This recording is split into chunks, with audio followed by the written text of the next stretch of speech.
KBS 1라디오 뉴스레터 K.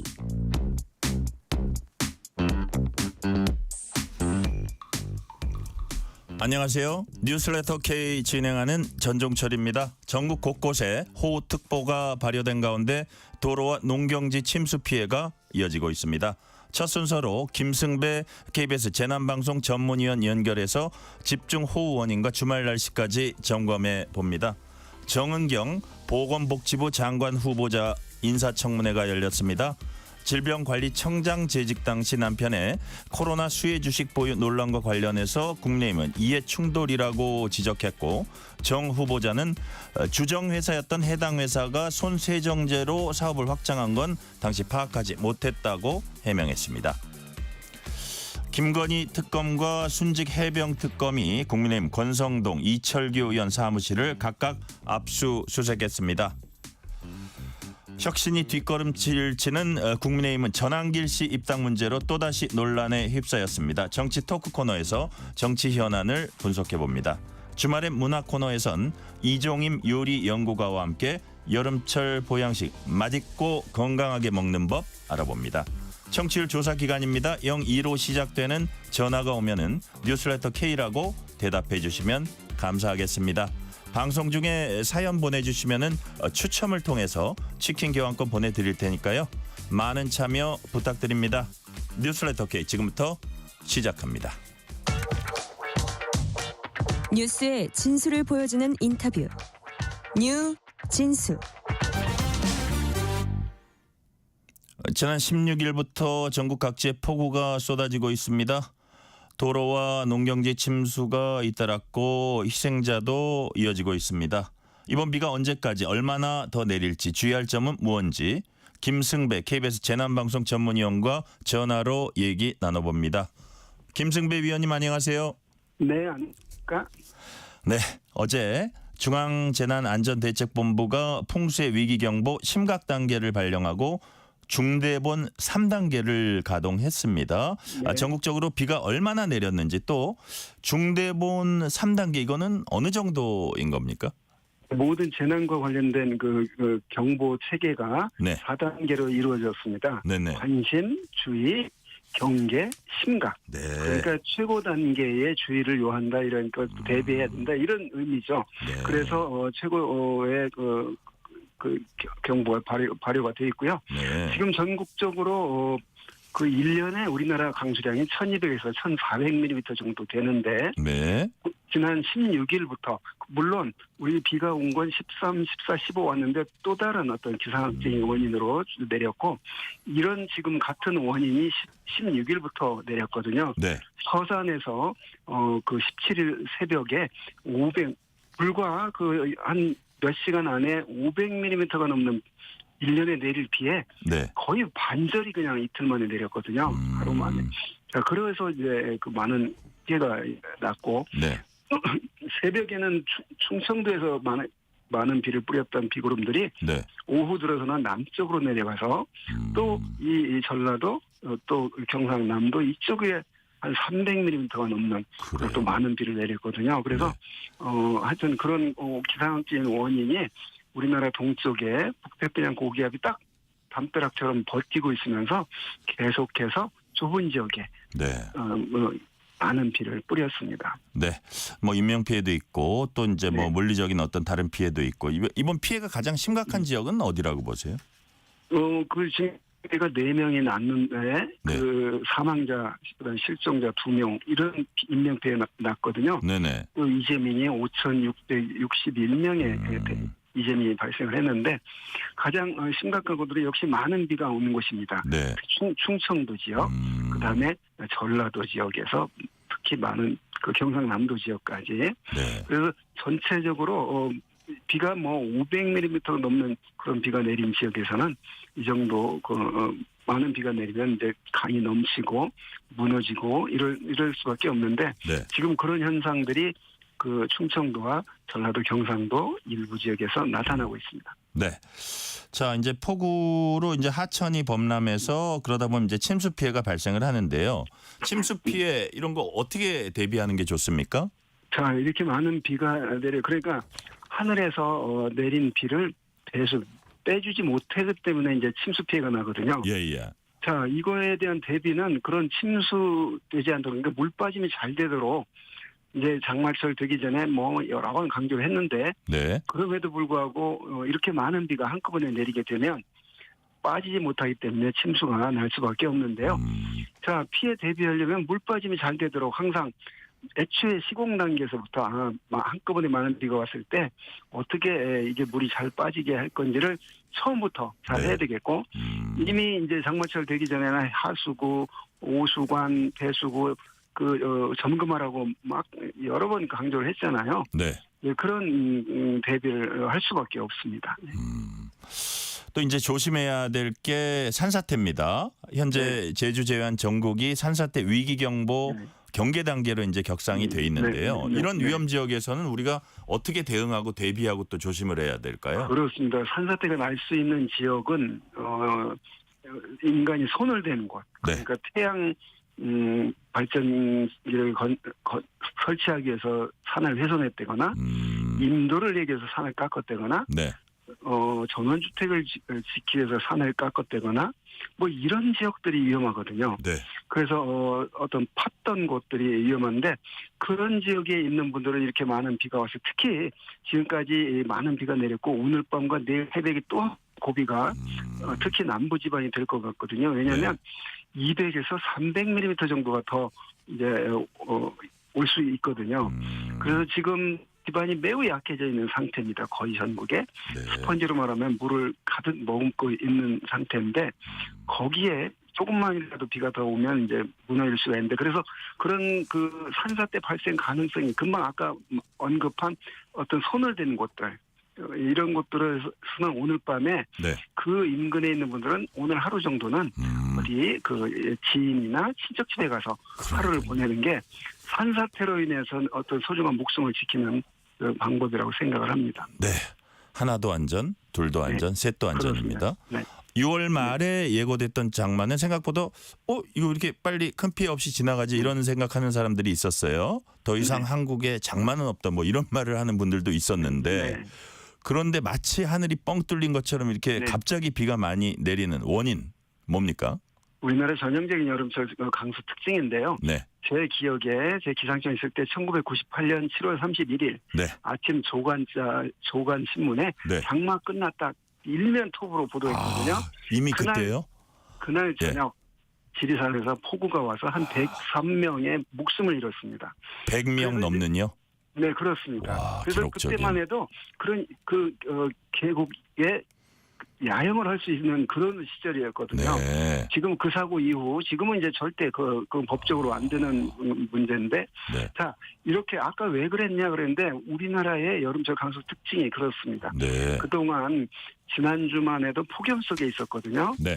그런데 이 폭염이 이제 내려오지 못했던 북쪽에 찬 공기가 내려오고, 남쪽에서는 뜨거운 열대 공기에 고온다습한 공기가 하층으로 유입이 되고, 상층으로 찬 공기가 오기 때문에 대기가 매우 불안정해졌고, 네.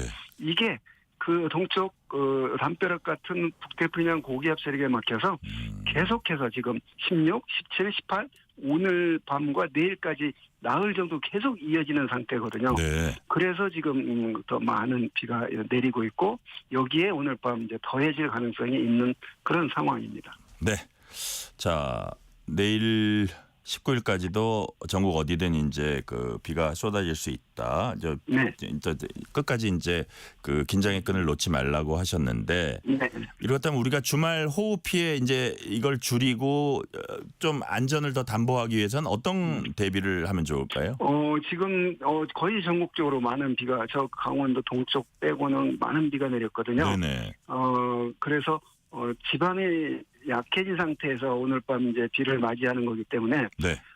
여기서 조금만 더 취약하면 이제 무너지고 잠기고 넘치고 이럴 수 있기 때문에 지금 긴장을 하는 거거든요. 네네. 지금 이제 기상청 예보에 따르면 특히 오늘 밤 남부에 그 강한 비구름대가 걸릴 것으로 예상을 했지만, 예. 이 예상이 빗나가서 만약에 저 위로 올라온다거나 네. 이러면 이제 그 지역이 또 지난번 서산처럼 한 몇 시간 안에 500mm 넘는 비가 내리고 이런 수 있는 그런 가능성이 있는 지금 여름철이거든요. 네. 따라서 어디 내가 있는 지역이 내 머리 위에 많은 비가 안 오면 안심하고 이러면 안 됩니다. 왜냐하면 우리나라 전체가 남북으로 그렇게 크지 않거든요. 네. 그래서 남쪽에 걸릴 그런 강한 비구름대가 조금만 위쪽으로 올라오면 그게 네. 충청도가 되고 조금만 더 올라오면 경기도가 되기 때문에 지금 현재 동쪽을 제외하고는 전부 호우특보, 호우주의보가 내려져 있습니다. 네. 어디라고 할 것 없이 오늘 밤 매우 많은 비가 올 가능성이 어디든 있다. 이제 이런 예상인 거죠. 네. 그러니까 내가 어디 있든 간에 안심할 수는 없다. 그러니까 네. 항상 긴장의 끈을 놓지 말자는 말씀이시고요. 마지막 질문 드릴게요. 네. 이번 비가 그친 이후 날씨 어떨지 다시 폭염이 올까요? 그렇습니다. 지금 우리 비가 그치고 이 구름만 없어지면 지난주하고 똑같은 상황입니다. 네. 왜냐하면 강한 햇빛은 늘 내리쪼이고 있고 지금 또 북태평양 고기압이 이제 비가 그친다는 얘기는 북태평양 고기압이 북쪽으로 확장한다는 의미거든요. 그러면 다시 또 지난주에 우리가 겪었던 그런 뜨거움 속에서 이제 있어야 돼요. 그래서 폭우 끝나면 바로 또 폭염이 찾아와서 폭염특보가 바로 내려질 가능성이 매우 높습니다. 네. 오늘 말씀은 여기까지 듣겠습니다. 지금까지 김승배 KBS 재난방송 전문위원이었습니다. 김승배 위원님 감사합니다. 예, 감사합니다. 이 시간 교통 상황 알아봅니다. 라디오 교통정보센터 김민희 리포터 나와주세요. 네, 어제와 오늘 내린 폭우로 인해 열차 운행이 중단된 곳들이 있습니다. 또 항공편 역시 국내선과 국제선에서 결항과 지연이 잇따르고 있는 만큼 열차나 공항 이용하실 분들은 운행 여부를 확인하고 이동하셔야겠습니다. 또한 홍수특보와 산사태특보가 내려진 곳들도 많은 만큼 안전에 각별히 더 유의하셔야겠습니다. 고속도로 통제 구간은 대부분 해제가 됐지만 익산 평택고속도로에서는 익산 쪽으로 여전히 청양에서 예산분기점 사이가 전면 통제되고 있습니다. 미리 예당로 등으로 우회해서 지나셔야겠습니다. 반대 평택 방면으로는 오후 2시부터 통행을 재개했다는 점 참고하시기 바랍니다. 도로 위로는 퇴근 정체가 빠르게 늘고 있는데요. 서해안고속도로 서울 방면으로 팔곡터널 1차로에서는 사고가 나면서 매송휴게소부터 속도 많이 떨어져 있습니다. 이전 구간에서도 서평택 분기점에서 화성휴게소 사이로 속도 줄여 지납니다. 수도권 제일순환고속도로 판교에서 구리 쪽으로 판교 분기점 부근 5차로에는 고장난 차가 서 있습니다. KBS 교통정보센터였습니다. 퇴근길, 당신과 함께 읽는 세상 이야기. KBS 1라디오 뉴스레터 K. 문자 샵 9730, 짧은 문자 50원, 긴 문자 100원. 어플리케이션 콩은 무료. 유튜브 KBS 1라디오 계정 채팅창도 열려 있습니다.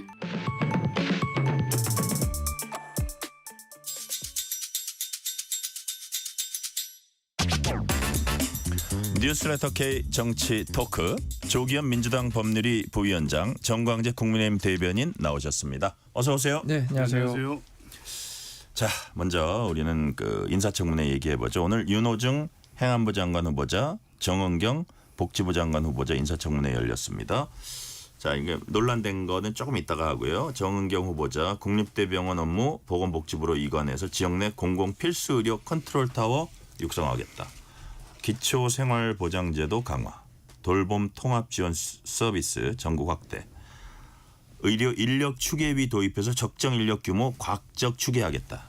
마지막 요거는 이제 뭐 의대 정원, 증원, 뭐 정원 관련한 것 같은데요.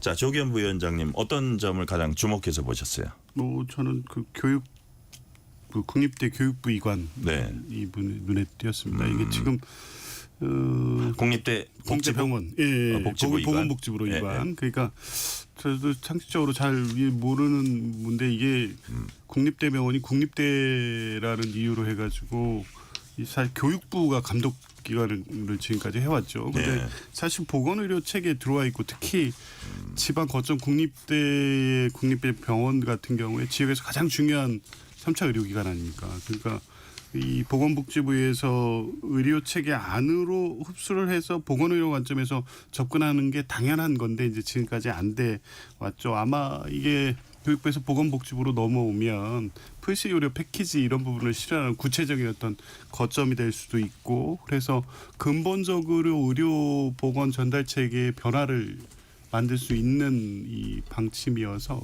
이 부분이 눈에 띄었고요. 의료 측에는 지금 어쨌든 의정 갈등이 계속돼 갖고 수습 국면에 와 있으니까 이제 앞으로 어떻게 할 거냐가 중요하지 않겠습니까? 네. 이 부분 정은경 후보자가 또 의사 출신이고 이 부분에 여러 가지 고민과 전문성이 있기 때문에 뭐 합리적 대안을 제시할 수 있을 것 같습니다. 네. 정광희 대변인님 어떤 거 주목해서 보셨어요? 저는 가장 관심이 가는 거는 역시 의대 정원과 관련해서 네. 이게 몇 명으로 정할 거냐가 굉장히 어려운 주제잖아요. 예. 윤석열 전 대통령이 당시에 이제 의대 정원을 늘려야 한다는 공감대는 사회 전반적으로 다 갖고 있었죠.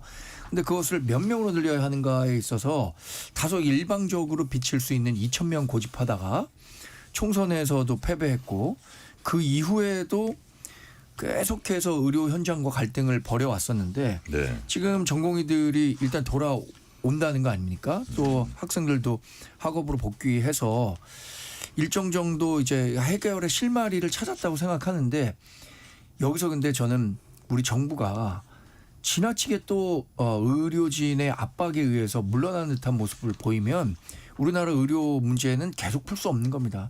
그게 어쩌면 포퓰리즘과도 연결될 수 있는데 누군가는 이거 계약해야 되거든요. 그래서 윤석열 대통령이 전 대통령이 어려운 과제지만 꺼내 들었어요. 근데 예. 이게 또 의료진의 힘에 밀려서 정부가 뒷걸음치는 모습을 보이면은 두고두고 여러 면에서 우리 사회에 부작용을 줄 거라고 생각합니다. 지금 대략 1,500명으로 돼 있잖아요. 2026년 그 신입생 모집은 정원 동결한다는 데 대한 그 공감대가 있는 상태에서 2027년은 그러면 전 적어도 세 자리 숫자는 돼야 된다고 생각하거든요. 근데 여기서 의료진 얘기 듣고 다시 뭐 100명대 단위로 내려간다. 네. 이러면 앞으로 어떻게 개혁하겠습니까? 자, 정은경 후보자 뭐 기존에 가장 좀 논란이 될 만한 게 남편이 갖고 있는 주식이 이게 코로나 수혜주를 질병관리청장 남편이 이렇게 갖고 있는 게 이게 이해충돌 아니냐 이렇게 했는데 뭐 그런 것들이 있고요. 다음 뭐 농지법이니 뭐니 했는데 나름 여러 조목조목 해명을 했습니다. 그 조기현 부위원장님 보시기에 제기된 의혹에 대한 해명 어떻게 보셨어요? 뭐 상당 부분 다 뭐 해명이 명확하게 이루어졌다고 봤습니다. 그래서 만약 제기된 의혹만 가지고 지명하지 말아야 된다는 여론이 있을 때 안 했다면 정말 크게 후회할 상황이었을 것 같습니다. 정은경 후보자 같은 경우에는 뭐 코로나 팬데믹을 극복한 뭐 주역이었고 이제 그로 인해서 우리나라가 세계 찬사를 받은 일에 중추적 역할을 했죠. 그리고 이제 공직자로서의 태도 이런 부분에 있어서도 매우 높은 평가를 받았던 분입니다. 그런데 이제 이 주식 관련된 문제가 제기되는데 오늘 청문회를 보니까 하나하나 다 해명되지 않습니까?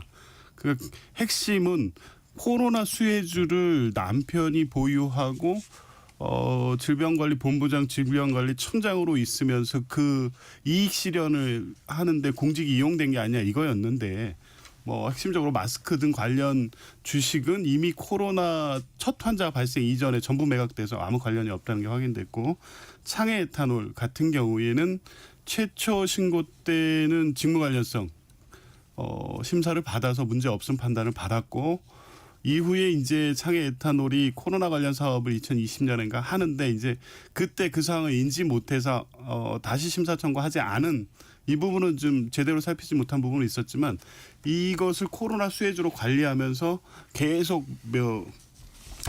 매수를 하면서 차익 실현했다는 거는 전혀 없다는 게 확인이 됐으니까요. 네. 농지법 같은 경우에도 실제 농사를 짓고 있는 사진 이런 것들이 또 제출이 돼서 이게 농지법 위반이라고 볼 수 없다는 것도 다 소명이 됐고 다만 이제 아주 오래전에 있었던 실거주지와 주민농장 주주가 다른 부분은 이제 여러이러한 사정을 설명을 함으로써 뭐 그 당시에 대해서 납득할 만한 설명이 이루어진 것 같습니다. 종합적으로 보면 제기된 의혹이 아무 문제가 없었다. 지금까지 적어도. 그리고 추가적으로 나올 만한 문제도 없는 것 같아서 보건복지부 장관으로서 직을 수행하기에 도덕적으로 능력, 자질 이런 부분에 있어서 결격 사유가 전혀 없는 게 아닌가 저는 그렇게 봤습니다. 정광재 대변인 어떻게 보셨어요? 글쎄 그 정경 후보자에 비해서 다른 후보자들과 관련한 논란이 워낙 확산되다 보니까 정경 후보자에 대한 논란은 상대적으로 좀 덜 주목받는 느낌은 있어요. 그리고 그 농지법 위반이라든가 이해충돌 이거는 과거와 같은 그 고위공직자에 대한 잣대만 놓고 본다면 충분한 문제가 될 수 있는 부분이죠. 그런데 인사청문회가 2000년 이후에 도입된 이후에 계속해서 이게 논란의 주인공들이 많아 보다니까 이 기준 자체가 굉장히 낮아진 측면이 있잖아요. 그런 측면에서 본다면 정경 후보자가 특별히 도드라 보이지 않는 그런 효과는 있었다고 봅니다. 더군다나 재밌는 그 자료를 한번 봤는데 이재명 대통령이 2017년인가 네. 인사청문회를 두고 물소대 전략으로 해야 된다. 물소대? 이렇게 얘기했는데 그게 네. 뭐냐면요. 인사청문회를 한꺼번에 다 하게 해갖고 물소대가 한꺼번에 강을 건너잖아요. 악어들한테 잡혀먹지 않기 위해서. 그중에서 한두 명 정도는 희생하더라도 그래서 그 전략을 지금도 하고 있는 거 아닌가. 16명 한꺼번에 지금 하면서 한두 명 정도는 지금 굉장히 고심하고 있다는 거 아닙니까?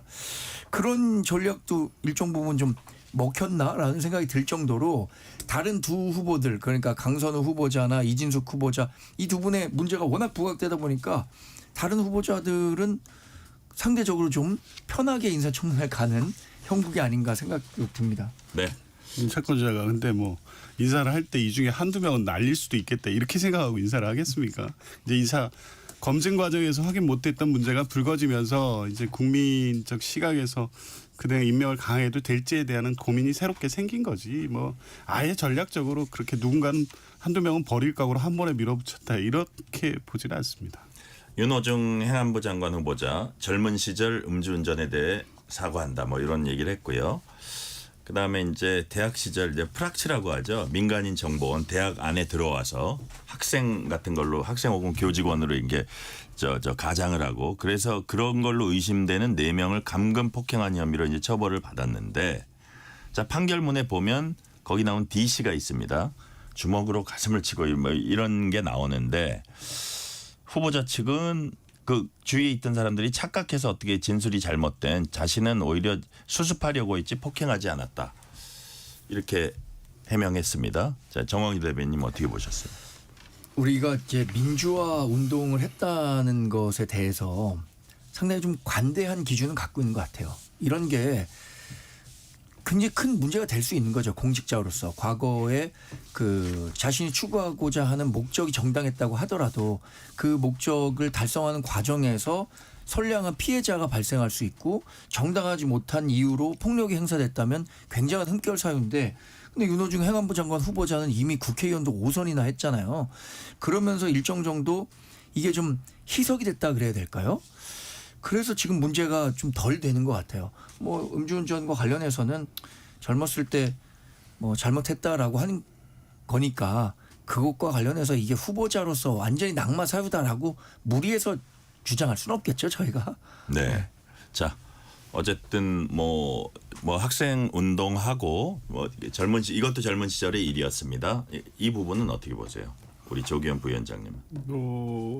일단은 있어서는 안 될 일이죠. 아무리 이제 이 명분이나 목적이 정당하더라도 폭력이라는 게 정당화될 수는 없기 때문에 아마 근데 학생 시절이잖아요. 수십 년 전 일이고 당시에는 사실 학내에 경찰이 잠복하고 또 정보기관? 예, 정보기관들이 잠복하고 해서 계속 학생들을 주시하고 동향 파악하고 또 그러다가 80년대 초반에는 강제 징집당해서 실제 그냥 실종되거나 이런 사례들도 굉장히 많았기 때문에 학생운동 이 지도부나 이런 데 굉장히 예민하던 시기입니다. 아마 그 과정에서 발생했던 게 이제 서울대 프락치 사건인데 그때 직접 가해 폭행하지 않았다. 이건 아마 윤호중 의원이나 유시민 작가도 관여돼 있어서 이 문제 나올 때마다 이제 해명을 그렇죠. 하고 네, 있어요. 근데 적절하지는 않았다는 부분을 밝히고 다만 이제 직접 그 가해 행위를 하지 않았다는 소명을 하고 있고 그 부분에 대해 사과를 하고 있으니까 그 시절의 얘기를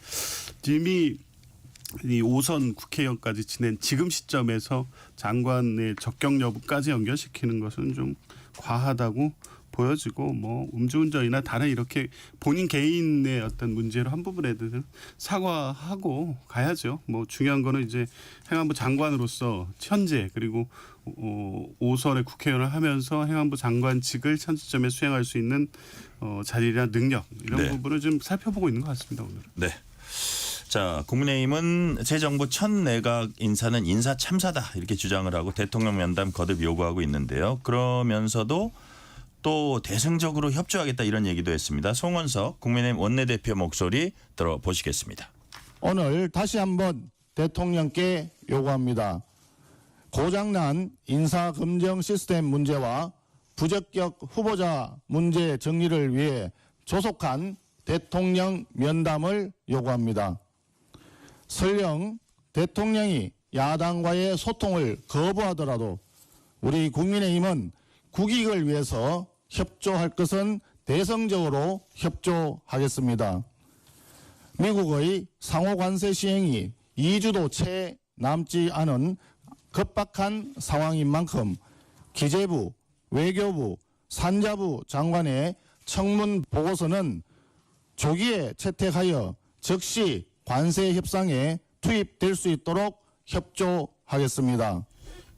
자, 여기 송원석 원내대표 얘기 들어보니까 뭐 상호 관세 시행 임박하니까 기재, 외교, 산자부 장관 청문 보고서 조기에 채택, 청문 보고서 채택 전면적으로 이제 안 한다 그랬는데 그런 급한 부처 여기는 청문 보고서 조기 채택하겠다, 대승적 협조하겠다. 네. 뭐 이렇게 했는데 이거는 뭐 너무 반대하는 이미지만 안 보이겠다는 것도 있는 것 같아요. 그렇죠. 뭐 민주당이나 이재명 대통령을 비롯해서 대통령실에서는 뭐 이번 인사 검증에 대해서 우리는 철저하게 뭐 도덕성과 능력 검증하고 있다고 판단하고 있지만 우선 국정 발목 잡기다 이런 프레임을 또 동원해서 공격하고 있잖아요. 네. 그래서 협력할 부분은 협력한다.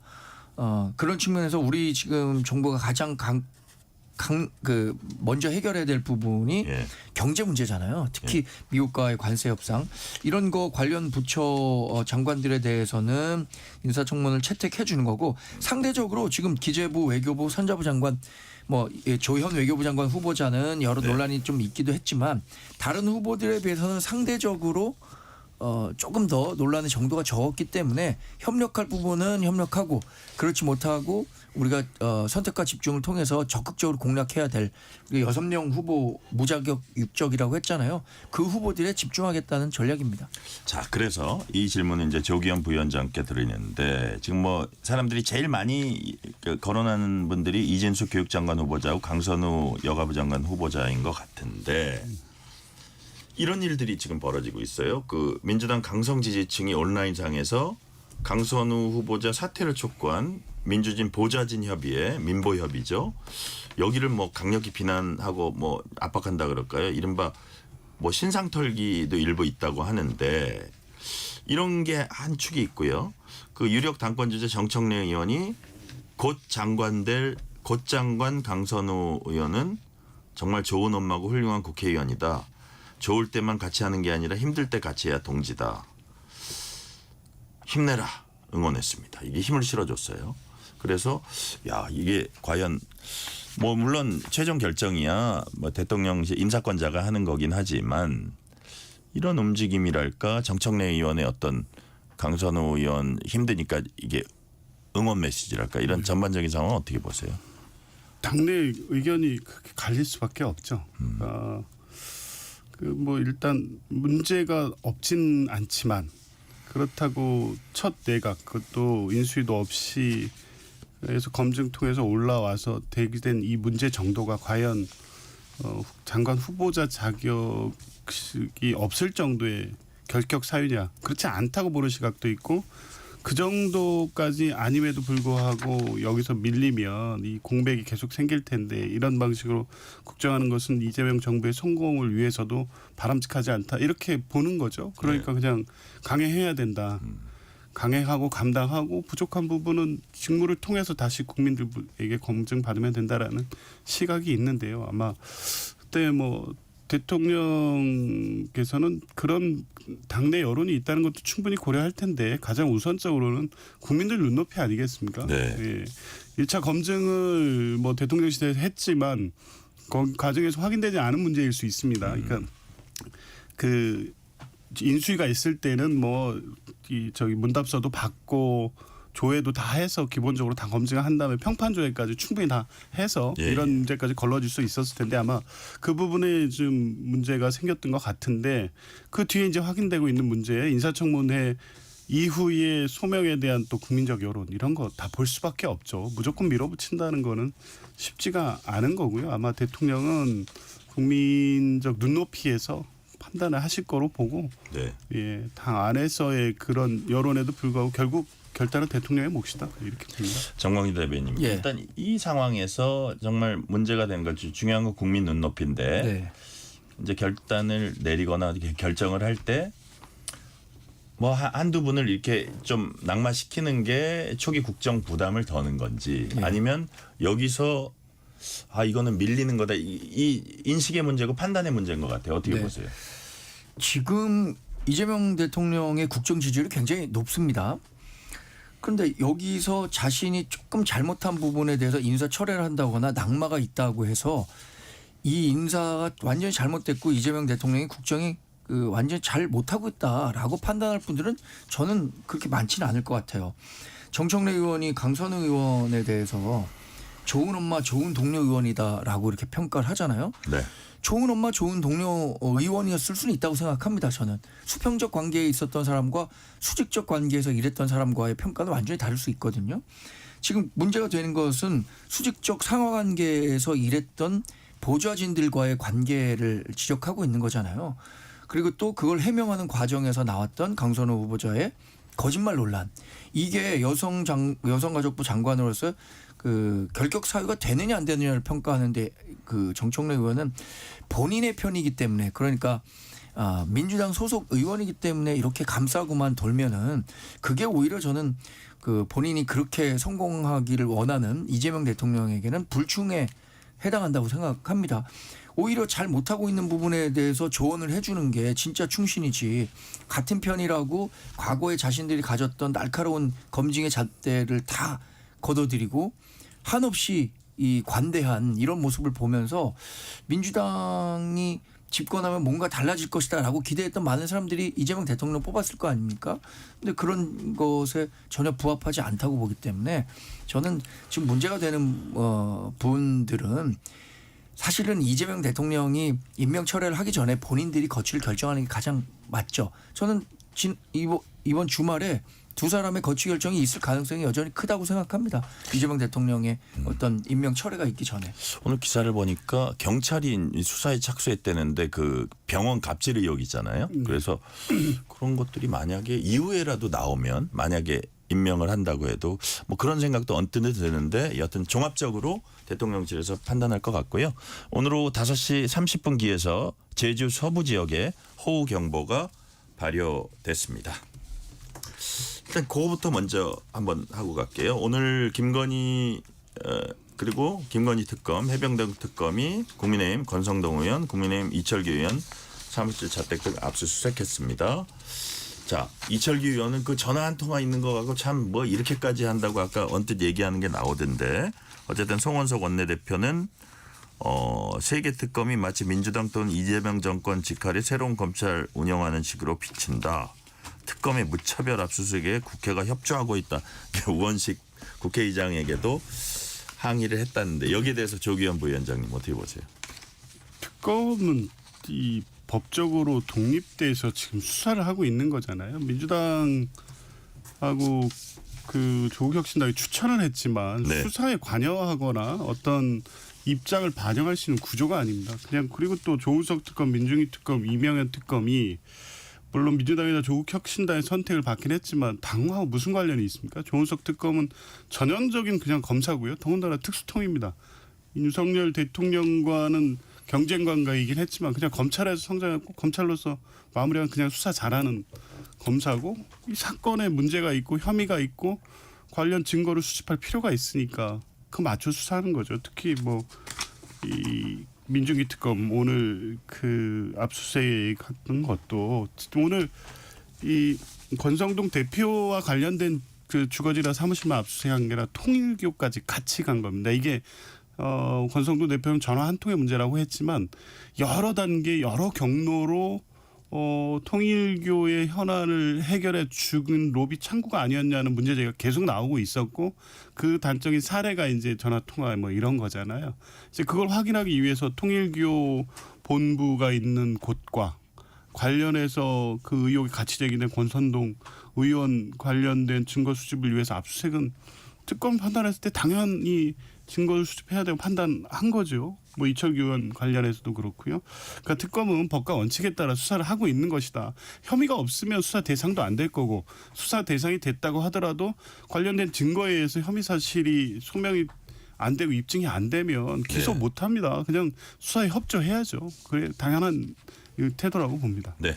자, 정광 대변인 보기에는 특검이 어쨌든 수사를 진행하는 절차인데 네. 뭐 국민의힘에서는 이거 좀 심한 거 아니냐 이러는데 실제로 그렇게 생각하세요? 굉장히 당혹스럽죠. 우리 당 소속 의원들에 대한 압수수색이 계속해서 진행되고 있고.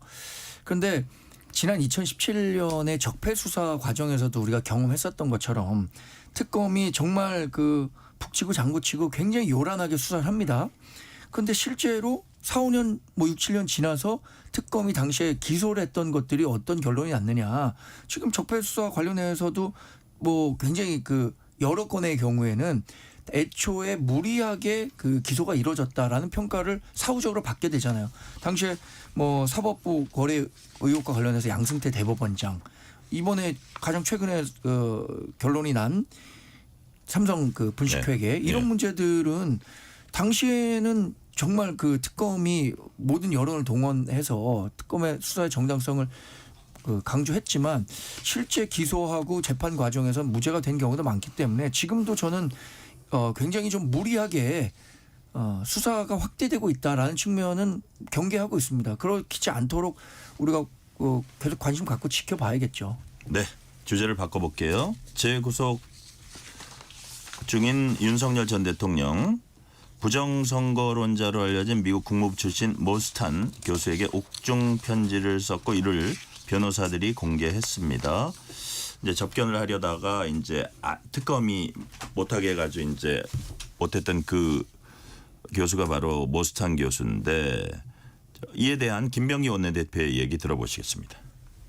형사사법 체계를 우롱하며 법을 악용하는 윤석열을 보면서 정말 많은 국민이 분노합니다. 그 와중에 부정선거 음모론자인 모스탄에게 구원을 바라는 손편지를 보냈습니다. 기가 막힙니다. 내란에 대해 국민께 반성문 한 장 쓰지 않던 자가 이제 국제적으로 나라 망신까지 시키고 있습니다.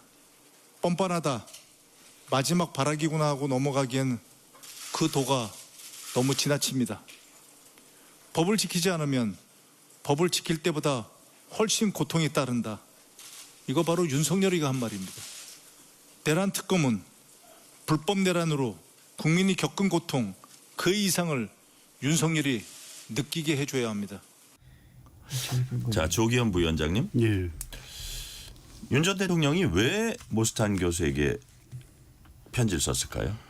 지금 윤 전 대통령을 지켜줄 사람은 이젠 더 이상 국민의힘 안에도 국회의원도 거의 없다. 고립감을 많이 느끼는 상태였잖아요. 본인이 비슷한 얘기를 했어요. 예. 그러니까 실제 이제 그게 뭐 재판부의 구속을 피하기 위해서 호소하는 뭐 목적도 있었지만 실제가 그렇죠. 지금 국민의힘 의원들 중에 과거 뭐 친윤 뭐 표방했던 분들이 윤석열 전 대통령이 구속되기 전에 찾아가고 상의하고 이런다는 얘기 다 끊어졌잖아요. 실제 이제 의지할 때도 없고 국민의힘 내부에서는 여전히 친윤 세력이 당의 뭐 혁신을 가로막고 있고 한다고 하지만 그것들을 또 역시 자기의 정치적 이해, 그러니까 윤석열 전 대통령을 지지했던 강성 지지층들을 끌어안고 가야 된다. 특히 영남 기반에서는 그 필요성이 있기 때문에 그런 입장을 취하는 거지. 윤석열 전 대통령을 여전히 지키고 구명을 위해서 뭐 뭔가를 해야겠다 이런 분위기가 없으니까 결국에 뭐겠습니까? 윤석열 전 대통령을 지키고자 하는 극렬 지지층들 일부 그 매개가 필요했는데 그게 모스탄 대세였던 거죠. 특히 부정선거 음모론을 계속 주장하면서 일부에 영향력을 미치고 있고 그 세력이 윤석열 전 대통령을 구명하기 위해서 지금도 계속 이 서초동 자택이라든가 서울구치소 앞에서 계속 활동하는 일부 세력이 있기 때문에 그 필요에 의해서 모스탄과의 관계를 유지하려는 것 같은데요. 이거 글쎄요. 지금 당장은 그게 효과가 있을지 모르겠지만 국민들로부터는 더 지탄받고 더 고립될 수밖에 없는 것 같습니다. 조기현 부위원장께 하나만 더 여쭤볼게요. 오늘 윤석열 전 대통령 측 청구한 구속 적부 심사가 6시간 만에 마무리됐습니다. 아마 24시간 안에 결론이 나올 것 같은데 어떤 결론 예상하시는지 또 양측이 뭐 갖고 주로 이제 뭐 다퉜을까요? 그러니까 구속 적부심 원래 인용률이 아주 낮죠. 아주 낮습니다. 예. 특히 이번 사건 같은 경우에는 더 저는 가능성이 없다고 보는데 윤석열 전 대통령이 지금 주장하는 것은 형사소송법상의 구속이 취소돼서 석방된 경우에 재구속하지 못하는 사유가 있는데요. 이게 네. 동일 범죄로 재차 구속하는 거를 금지합니다. 그러니까 지금 기소된 게 내란죄하고 내란 당일날 군을 움직였을 때의 직권남용죄인데 네. 이번에 구속영장이 청구된 범죄 사실들은 그 후속해서 이루어진 체포영장 집행 과정에서 특수공무집행 방해라든가 비화폰 삭제 지시 직권남용죄 이런 것들이에요. 예, 예. 이거 동일 범죄로 같이 묶일 수가 없습니다. 근데 이제 어차피 동일 범죄라는 의미가 그 내란죄하고 동시 수당 결과 관계에서 행해진 동일 범죄 사실 이렇게 주장을 하면서 지금 다투고 있는데 그건 해당이 안 될 것 같고요. 두 번째는 이제 건강상 이유를 주장을 합니다. 이게 구속영장 인용이 위법하면 아까 그 동일 범죄인데도 재구속했다거나 아니면 사정 변경, 증거 인멸 우려가 그 사이에 없어졌다거나 뭐 자백해버리거나 뭐 이런 경우가 해당될 수 있는데요. 그런 사유가 그런 변경도 없다. 없어요. 근데 이제 그 다음 214조 5항에 뭐가 있냐면 출석이 보장된다고 판단이 되면 보증금 납부하고 석방할 수는 있는 조항이 하나 있는데 그거 역시도 증거인멸 우려라든가 사건 관계자의 위해 우려가 없어야 돼요. 그러니까 어느 것 하나에도 해당되지 않기 때문에 공방은 계속 강하게 벌였지만 법원이 받아들일 수 있을 만한 조건에 해당되는 사유가 없어서 기각 가능성이 높습니다. 정광재 대변인은 이 부분 짧게 좀 정리해 주시죠. 네, 저도 뭐 그 많은 법조인들이 예상하는 것처럼 구속적부심 인용률이 낮기 때문에 네네. 윤석열 전 대통령이 이 제도를 통해서 다시 나오기는 쉽지 않을 것 같고요. 꼭 하나 말씀드리고 싶은 건 모스탄 그 대사와 관련한 얘기인데 네네. 이분이 한국 그 선거 시스템에 대해서 또 운영 원리에 대해서 얼마나 잘 알고 있겠습니까? 이분 부정선거를 얘기하고 있는데 부정선거가 2020년 선거 이후부터 본격적으로 부각되기 시작했잖아요. 그로부터 한 130여 건이 재판을 받았어요. 근데 우리 법원에서 하나도 인정하지 않았거든요. 그래서 우리 정당 자체도 부정선거를 믿지 않는다라고 얘기하고 있는데 이 아주 소수가 갖고 있는 이걸 바탕으로 해서 윤석열 전 대통령이 어떤 식으로든 본인의 정치적 입지를 강화하려 하는 것은 대단히 전 잘못된 선택이라고 보고요. 모스탄 교수가 이렇게 얘기했습니다. 대통령님의 삶을 예수 그리스도에게 바쳤으니 이제 하나님께서 당신을 강하게 하시고 지켜주실 것이다. 우리나라 신정국가입니까? 저는 이런 그 얘기들을 외부에 있는 사람, 그럼 이분 미국인이잖아요. 와서 얘기하고 미국이 우리나라를 어떻게 윤석열 전 대통령을 도와줄 것이다. 이렇게 생각하는 것 자체가 이거 우리 정당에도 굉장히 도움이 되지 않고 국가 전체적으로도 낭비죠.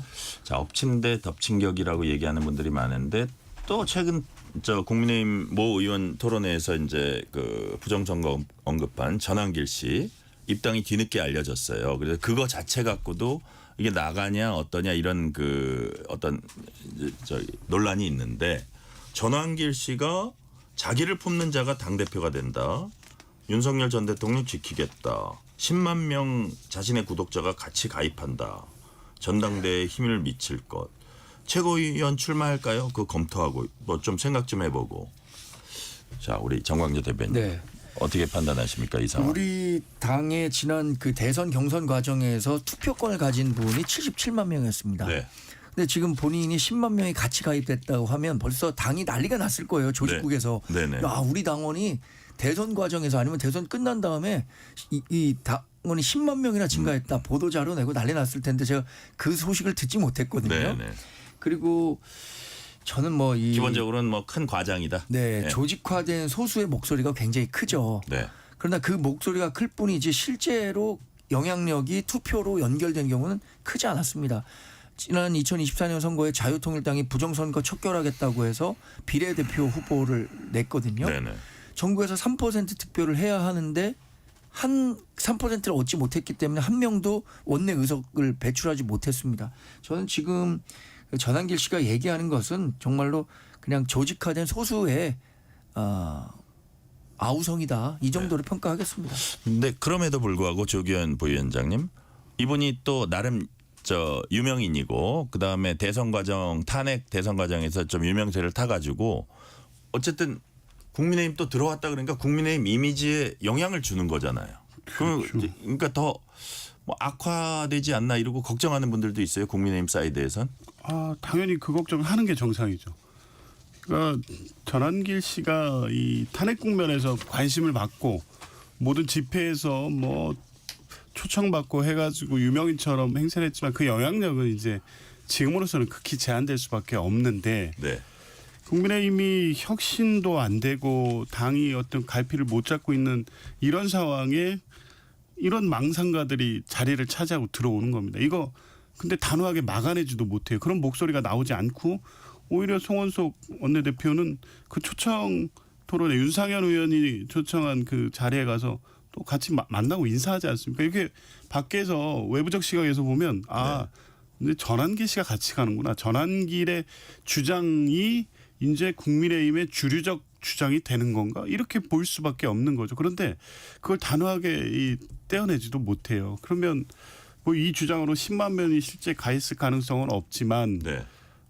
외부적 스피커로서의 기능은 계속 할 것으로 보여지는데 이거 국민의힘은 어떻게 감당하려고 지금 이에 대해서 출당 내지 적극적인 어떤 조치를 검토하지 않는지 모르겠습니다. 저는 오히려 그럴 거면 정말 최고위원 8월 22일 날 전당대회 정해졌으니까 출마해서 한번 봤으면 좋겠어요. 진짜 국민의힘이 이런 분의 목소리가 이제 중심이 돼서 가는 정당으로 갈지 안 갈지를 판단할 수 있는 기준을 한번 제시하는 계기가 되지 않을까요? 출마하면 어떨까 싶기도 합니다. 처음에는 이거 뭐 입당했는데 이러던 국민의힘이 송원석 비대위원장이 이런 얘기했어요. 어떤 당원이라도 당원 단계에 명시된 당원 의무 어긴다면 마땅히 상응한 조치 취할 것. 국민의힘의 자정 능력을 믿어달라. 이 얘기는 어떻게 보십니까? 정광재 대변인. 그래서 저도 이 입당 자체를 막기는 어려웠을 것 같아요. 이분이 네. 본명이 전한길 씨도 아니고 온라인으로 입당 신청을 할 경우에는 기계적으로 이 당원으로 등록이 될 수가 있거든요. 과거 김계리 변호사 같은 경우에는 본인이 입당을 신청하겠다라고 얘기했기 때문에 당시에 김용태 비대위원장이 입당 자격 심사를 해라 해서 계류가 된 거죠. 네. 근데 지금 오늘 송원석 원내대표 비대위원장의 페북 메시지만 놓고 보면 전한길 씨가 앞으로도 계속해서 부정선거라든가 윤어게인 이런 것들을 지속적으로 강하게 주장한다면 이것은 그 당원으로서의 위신을 훼손한다는 취지로 해석하고 윤리위원회에 회부할 수도 있다는 뜻을 그런 가능성을 열어둔 말씀 아닌가 싶었습니다. 제가 해석하기로. 네. 앞서서 이제 뭐 윤희숙 혁신위원장이 나경원, 윤상현, 장동혁, 송원석 콕 집어서 거치 밝혀라 뭐 이렇게 얘기했는데 그다음에 비대위 회의 갔다 오더니 다구리란 은어를 썼습니다. 패싸움이라는 뜻도 있고 몰매 맞았다 뭐 이런 뜻도 있는데 자 정광재 대변인 예. 시간 뭐 거의 다 됐지만 왜 이게 당장 관철되지 않을 걸 알면서 이렇게 윤희숙 위원장이 이러는 좀 배경이 있을까요? 그래서 윤희숙 위원장은 본인이 갖고 있는 혁신에 대한 진정성, 속도 네. 이런 게 있을 거예요. 근데 인적 쇄신과 관련해서는 혁신위원들과 충분한 공감대를 형성하지 않은 차원에서 개인적 의견을 얘기했단 말이에요. 네. 혁신위원이 이거에 대해서 인적 쇄신 명단 공개와 관련해서는 공개하지 않았으니까. 그거는 아마 회의했으면 통과되지 않으리라는 것도 알고 있었을 그렇죠. 거예요. 그래서 오늘 회의 보면은 2차 인적 쇄신 명단과 관련해서는 네. 다시 뭐 거론될 수 있다라고 했는데 혁신의 방향은 전 맞다고 생각합니다. 그러나 그 속도와 방법에 있어서는 상당히 정치되고 더 아주 잘 짜여진 혁신 방안을 갖고 나와야지 지금 이대로 하면 이거를 비대위에서 의결해 줄 수 있을까요? 네. 그래서 지금 이제 시간 30초밖에 안 남았지만 조기현 부위원장 일단은 어차피 안 될 거 내가 있는 한 달 동안 그냥 던져는 놓자 이런 뜻 아닌가 싶어요. 그렇죠. 이게 실제 실행될 수 있는 안이고 그런 논의가 되고 지도부도 그런 태도로 혁신 논의를 지켜보고 있다면 이렇게 거친 편 안 씁니다. 네. 이건 그냥 말 자체로 혁신의 방향을 제시할 수밖에 없는 지금 윤희숙 혁신위원장의 처지, 국민의힘 당내 상황을 단적으로 보여주는 게 그냥 다구리 그런 표현인 것 같습니다. 네, 오늘 오후 5시 50분을 기해서 경남 하동, 산청, 합천에 호우 경보가 발령이 됐습니다. 여기까지 말씀 듣겠습니다. 조기현 민주당 법률위 부위원장, 정광재 국민의힘 대변인이었습니다. 말씀 감사합니다. 고맙습니다. 네, 고맙습니다. 뉴스레터 K 1부 마치고 2부가 이어집니다.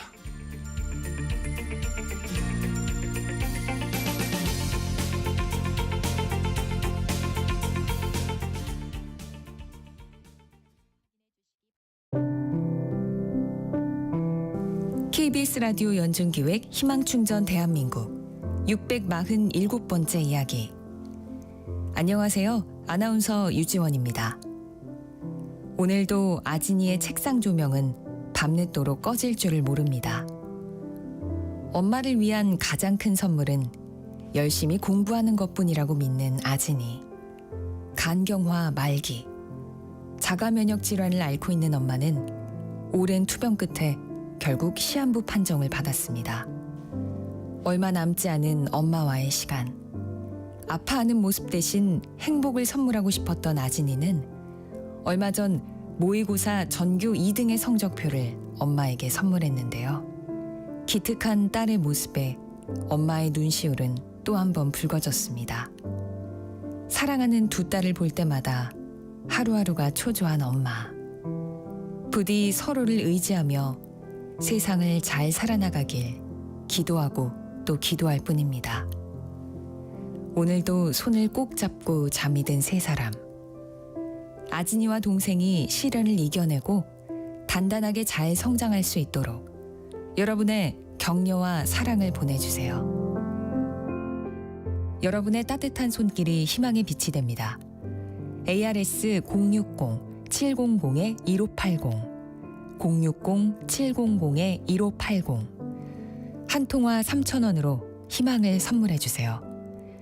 KBS 라디오 연중기획 희망충전 대한민국은 초록우산 어린이재단, 인탑스 주식회사 그리고 청취자 여러분과 함께합니다. ARS 060-700-1580 한 통화 3,000원입니다.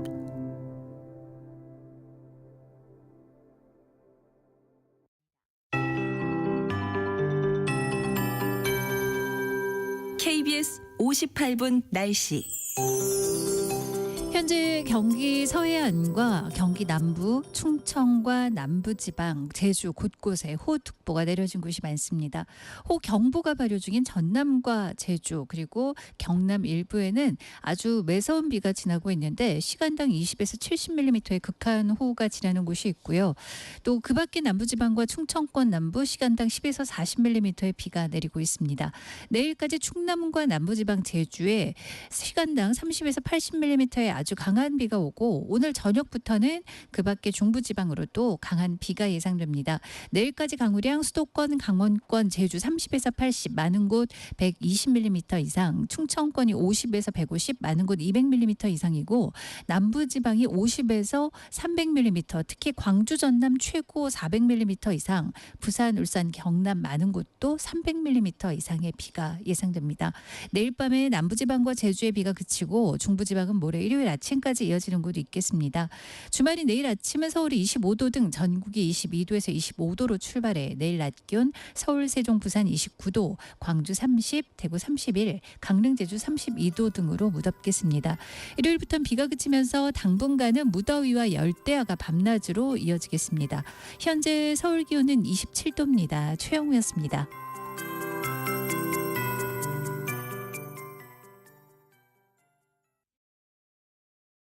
정성을 다하는 국민의 방송 KBS가 6시를 알려드립니다. AM 711kHz, FM 97.3MHz KBS 일라디오입니다. HLKA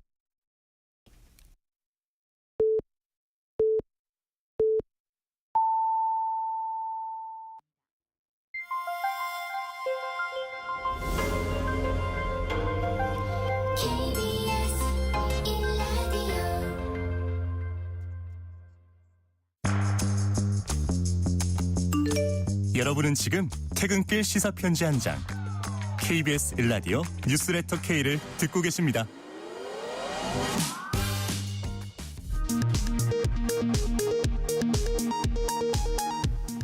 이 시각 라디오 정보센터 뉴스입니다. 중앙재난안전대책본부는 이번 호우로 오늘 오전 11시까지 사망자 4명, 실종자 2명이 발생했고 5,600여 명이 대피했다고 밝혔습니다. 기상청은 내일까지 전국에 최대 300mm의 비가 더 내릴 거로 예보했습니다. 여야가 기획재정부와 외교부, 산업통상자원부 장관 후보자 인사청문 보고서를 합의 채택했습니다. 오늘은 윤호중 행안부 장관 후보자와 정은경 복지부 장관 후보자에 대한 인사청문회가 진행 중입니다. 우상호 대통령실 정무수석이 오늘 장관 후보자 인사청문회와 관련해 여론이 가라앉지 않는 후보자도 있는 게 현실이라며 주말 사이 이재명 대통령의 판단이 내려질 거라고 말했습니다.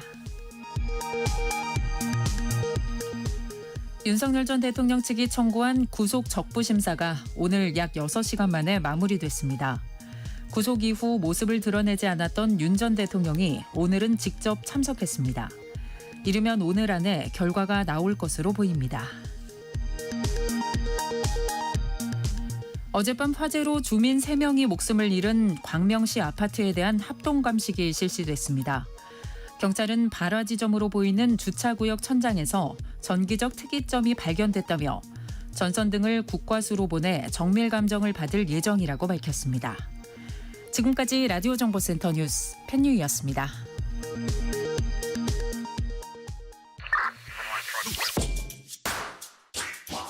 뉴스의 진수를 보여주는 인터뷰 뉴진수.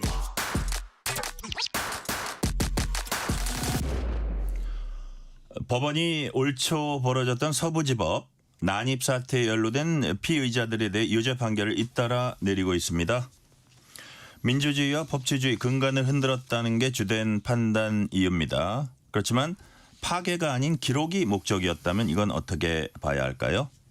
다큐멘터리 감독인 정윤석 감독은 그날 밤 다큐멘터리 영화 제작을 위해서 서부지법에 들어갔다가 검찰 수사를 받게 됐다고 밝히고 있습니다.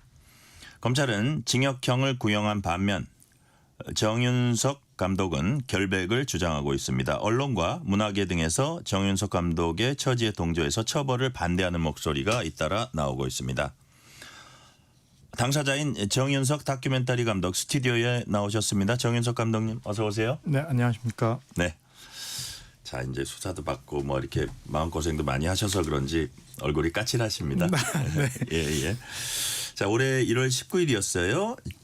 정윤석 감독님은 당시 서울 서부지법 폭동 사태 기록하고 촬영하고 하기 위해서 법원 안으로 들어갔다가 기소됐다 이렇게 알려져 있습니다. 그때 현장에 가신 거는 그러니까 예를 들어서 그 난입 사태가 벌어질 거는 모르고 그 밖의 상황을 취재하러 가셨던 건가요?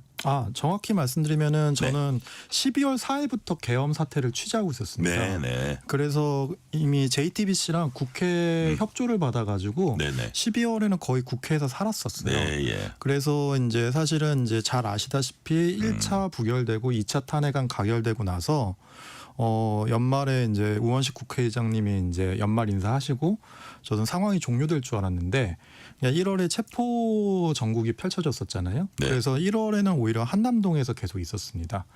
그래서 이제 체포 영장이 이제 발부돼서 이제 그게 되고 나면 한 2, 3일 안에 구속영장을 쳐야 되기 때문에 저는 오히려 그냥 좀 그 전체적인 과정에서 서부지법을 갔던 것이고 근데 사실 저는 그날 새벽에 되게 늦게 갔어요. 네. 그러니까 저는 사실 그냥 관련 뉴스를 보면서 그냥 오늘 구속영장을 이제 집행을 안 하시려나 보다 해가지고 집에 있던 참에 새벽에 인터넷 라이브를 보고 너무 놀라서 예.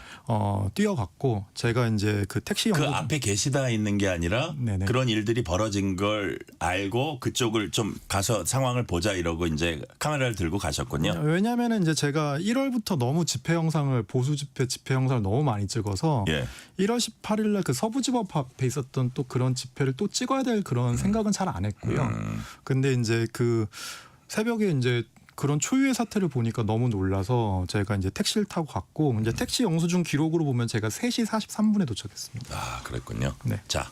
근데 같은 날 같은 장소엔 이제 우리 정 감독님은 그 현장에 가셨고요. 같은 날 같은 장소엔 우리 정 감독님 말고 방송사에 촬영하는 분도 이제 있었다고 들었습니다.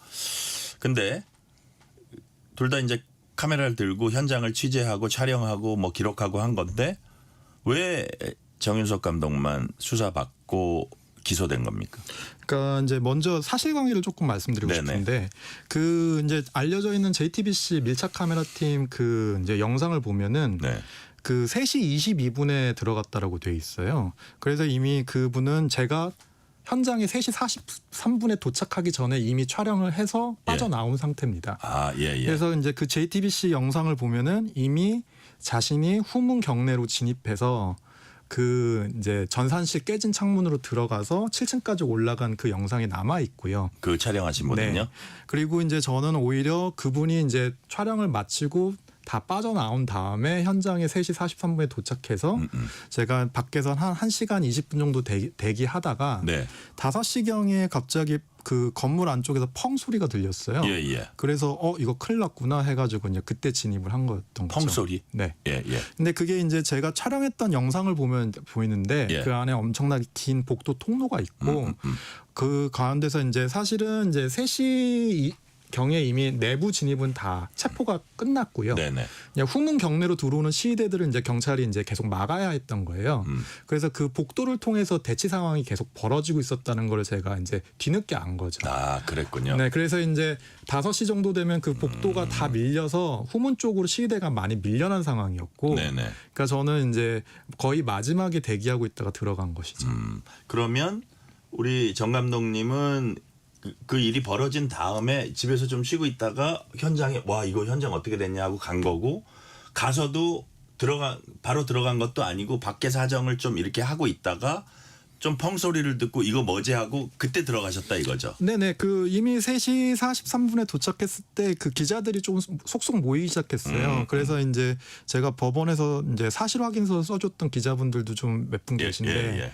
뭐 로이터 기자님하고 YTN 기자님 만났는데 저보고 야 들어가지 말라고. 예. 지금 기자들 패고 난리다 지금. 근데 이제 제가 봤을 때 그때 상황이 어떠냐면은 내부 상황에선 계속 경찰과 대치 중인 시위대 한 무리가 있었고 그 후문 경내 밖에서 이제 기자들한테 폭력을 사용하는 어떤 폭력적인 시위대들이 좀 있었고요. 그리고 나머지 시위대들은 좀 겁에 질리고 이제 이미 좀 다친 시위대 분들도 좀 있었습니다. 자, 그러면 우리 정 감독님이 그 서부지법 안으로 들어갔을 때는 한 어디까지 들어간 겁니까? 저는 후문 들어가서 바로 근처에 있는 울타리 경내에서 찍었고요. 예.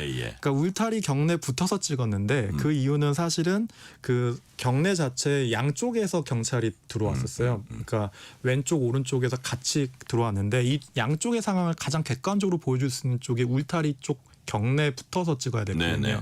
그래서 사실은 제가 체포당할 때 되게 당황했던 게 제가 거기서 이제 카메라 ENG급 카메라 들고 있어서 누가 봐도 취재진인 줄 아는데 제 촬영 영상을 보면 경찰이 와가지고 저를 그냥 저희 있는 데까지 뛰어와가지고 저를 체포를 해요. 아, 그래요? 그러니까 제가 이런 일을 좀 처음 당해봐가지고 그때 되게 당황하는 모습이 찍혀 있습니다. 자, 건물에는 안 들어가신 거죠? 네. 예, 건물에 안 들어가고 그 울타리 쪽에서 찍다가 경찰에 잡혔다.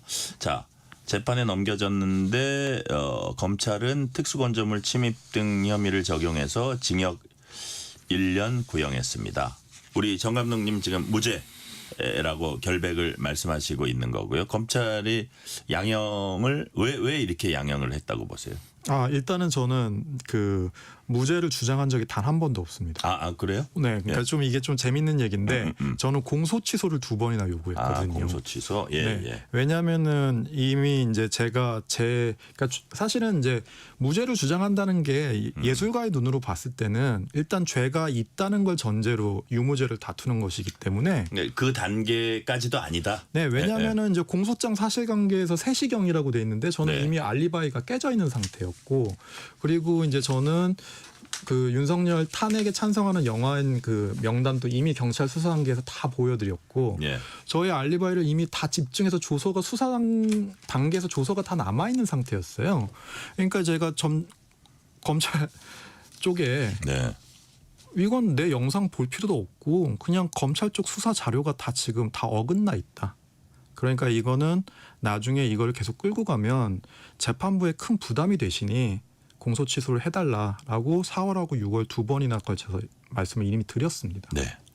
근데 그 어쨌든 검찰도 뭐 거기에 이른바 이제 여러 유형의 피의자들이 있었을 거 아니에요? 네, 맞습니다. 거기서는 이제 뭐 구속 기소된 사람들도 있고 뭐 여러 가지 유형이 있을 겁니다. 네, 맞습니다. 근데 검찰이 왜 우리 정 감독님을 이렇게 기소하고 계속 1년 구형하고 그랬다고 추측되는 바가 있습니까? 첫 번째는 뭐 저도 첫 번째 형사 재판이고 네. 사실 예술가라서 그런 어떤 검찰에 대한 그런 사회적 관심이나 그런 거에 대해서 많이 부족했어요. 근데 이제 제가 당사자로서 그냥 봤을 때 그냥 되게 간단하게 말씀드리면은 그냥 예술가에 대한 차별이라고 생각합니다. 그러니까 뭐냐면 그 이미 이제 JTBC 같은 경우는 언론사로서 그런 어떤 정당방위를 인정한 거 아닙니까? 그러니까 위법성 조각이 이제 깨졌다라고 판단을 하신 건데, 근데 사실은 예술가, 다큐멘터리 감독 그냥 그런 거에 대한 되게 무지가 있었고, 그게 뭐야? 그냥 극우 유튜버랑 뭐가 달라? 라고 오히려 그렇게 되게 좀 수사기관이 그렇게 진행을 하셨던 것 같아요. 근데 제가 그 부분에서 제가 되게 납득하기 힘든 부분은 제가 이미 베를린 국제영화제에서 수상을 했고, 국립현대미술관에서 올해 작가상 후보였고, 그리고 이제 국회에서 이미 국회의장실이나 JTBC 크릿이나 이런 모든 알리바이가 될 수 있는, 심지어 택시 영수증까지 다 해서 이 제 행위가 공익성이 있다는 걸 다 이미 입증을 했는데 네. 왜 이제 검찰 기소까지 이걸 이어졌는지에 대해서는 저는 좀 아직도 저희가 미스테리가 좀 있고요. 근데 오히려 그래서 저는 재판 과정이 더 큰 문제라고 생각합니다. 그러니까 조금 이게 단순하게 얘기를 하면 검찰이 보는 시각은 네. 그냥 거기 와서 방송하다가 유튜브 하다가 같이 그 안으로 들어간 분들하고 같이 묶어서 지금 어떤 처벌의 수순으로 가고 있다, 이렇게 봐도 되는 건가요? 뭐 저도 지금 선고를 앞두고 있는 피고인 입장에서 이렇게 말씀드리는 게 저한테 유리한 건지 모르겠는데 그냥 검찰 분들이 좀 게을렀다고 생각합니다. 수사 자료를 제대로 안 보셨던 거죠. 그러니까 왜냐하면 이제 재판을 이제 많이 이제 분들이 이제 취재를 하고 기자분들이 보셨을 거 아니에요? 네. 저한테 계속 하는 얘기가 이게 왜 기소가 됐는지 모르겠다. 이건 당연히 기소유예 처분이 나야 되는 것이고 아무런 증거가 없는데 왜 이게 기소까지 진행이 된 거냐. 그냥 그 부분에서 굉장히 문제 제기를 많이 하셨습니다. 네. 자, 우리 정 감독님은 7일 날 변론을 하셨는데 예술가에게 표현은 인권이 달린 문제고 그 실천은 삶의 원동력이다. 그런데 국가는 예술과 양심을 피고인이라는 이름으로 법정에 세웠다, 이런 진술을 하셨어요. 이게 아까 말씀하신 거하고 비슷한 것 같은데 여기 무슨 뜻인지 조금 풀어주세요. 일단은 제가 그 박근혜 정권 시절에 문체부 블랙리스트입니다. 그래서 이 정확한 의미는 어떤 거냐면, 그러니까 제가 이미 이제 블랙리스트로서 국가폭력 피해자인데, 근데 사실은 지금 검찰의 모든 수사 과정과 기소까지 이 모든 과정이 사실은 그냥 블랙리스트 감독에 대한 국가폭력이 다시 재현된 거라고 저는 그냥 이해를 했어요. 왜냐하면 그것 때문에 더 그런다고 보시는 거예요? 아니요. 그냥 제가 봤을 때는 오히려 그 뒷부분에 잠깐 말씀드리려고 했는데 좀 빨리 말씀드리면 이제 그 예술인 권리보장법이 제정이 돼서 실행이 된 게 2022년 9월입니다.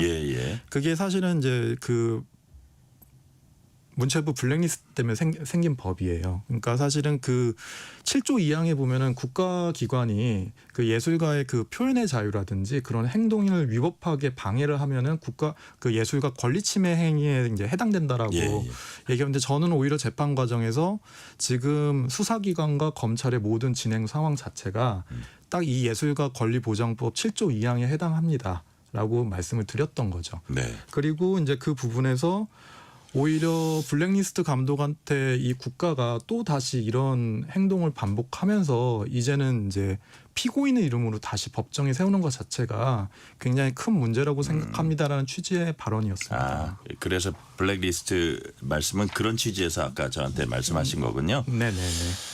자, 우리 정윤석 감독님은 서부지법 폭동 사태 말고도 여러 중요 사건 사고 현장에 있었다고 들었습니다. 대표적으로 어떤 현장을 지금까지 기록해 왔습니까? 뭐 2008년 그 촛불 시위 명박산성 그때 이제 시작으로 가장 용산 참사, 노무현 서거, 박근혜 탄핵, 세월호 참사, 이태원 참사까지 그냥 거의 이제 한국 사회 광장에서 일어났던 모든 기록들을 그냥 해왔다고 보시면 됩니다. 네. 그러니까 제가 장편 영화 감독으로서 사실 한 4편의 영화를 연출을 했고 제 마지막 작업은 넷플릭스랑 같이 협업해서 작업한 건데 네.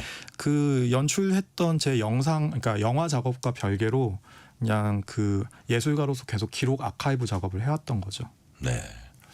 지금 한 20년 하셨나요? 네네 그렇습니다. 20년. 아주 오랜 기간 동안 지금 다큐멘터리 감독을 쭉 우리 정윤석 감독님은 해오셨고요. 자, 이런 질문 한번 드려볼게요. 내가 그 현장에 있어야겠다 이런 생각들을 이제 다큐멘터리 감독들은 이제 할 수 있는데 네. 이번 서부지법 폭력 사태에서 이거 현장을 달려가 봐야겠다 했던 게 그 이전에 있었던 거하고 뭐 공통점이랄까 차이점이랄까 이런 게 있습니까?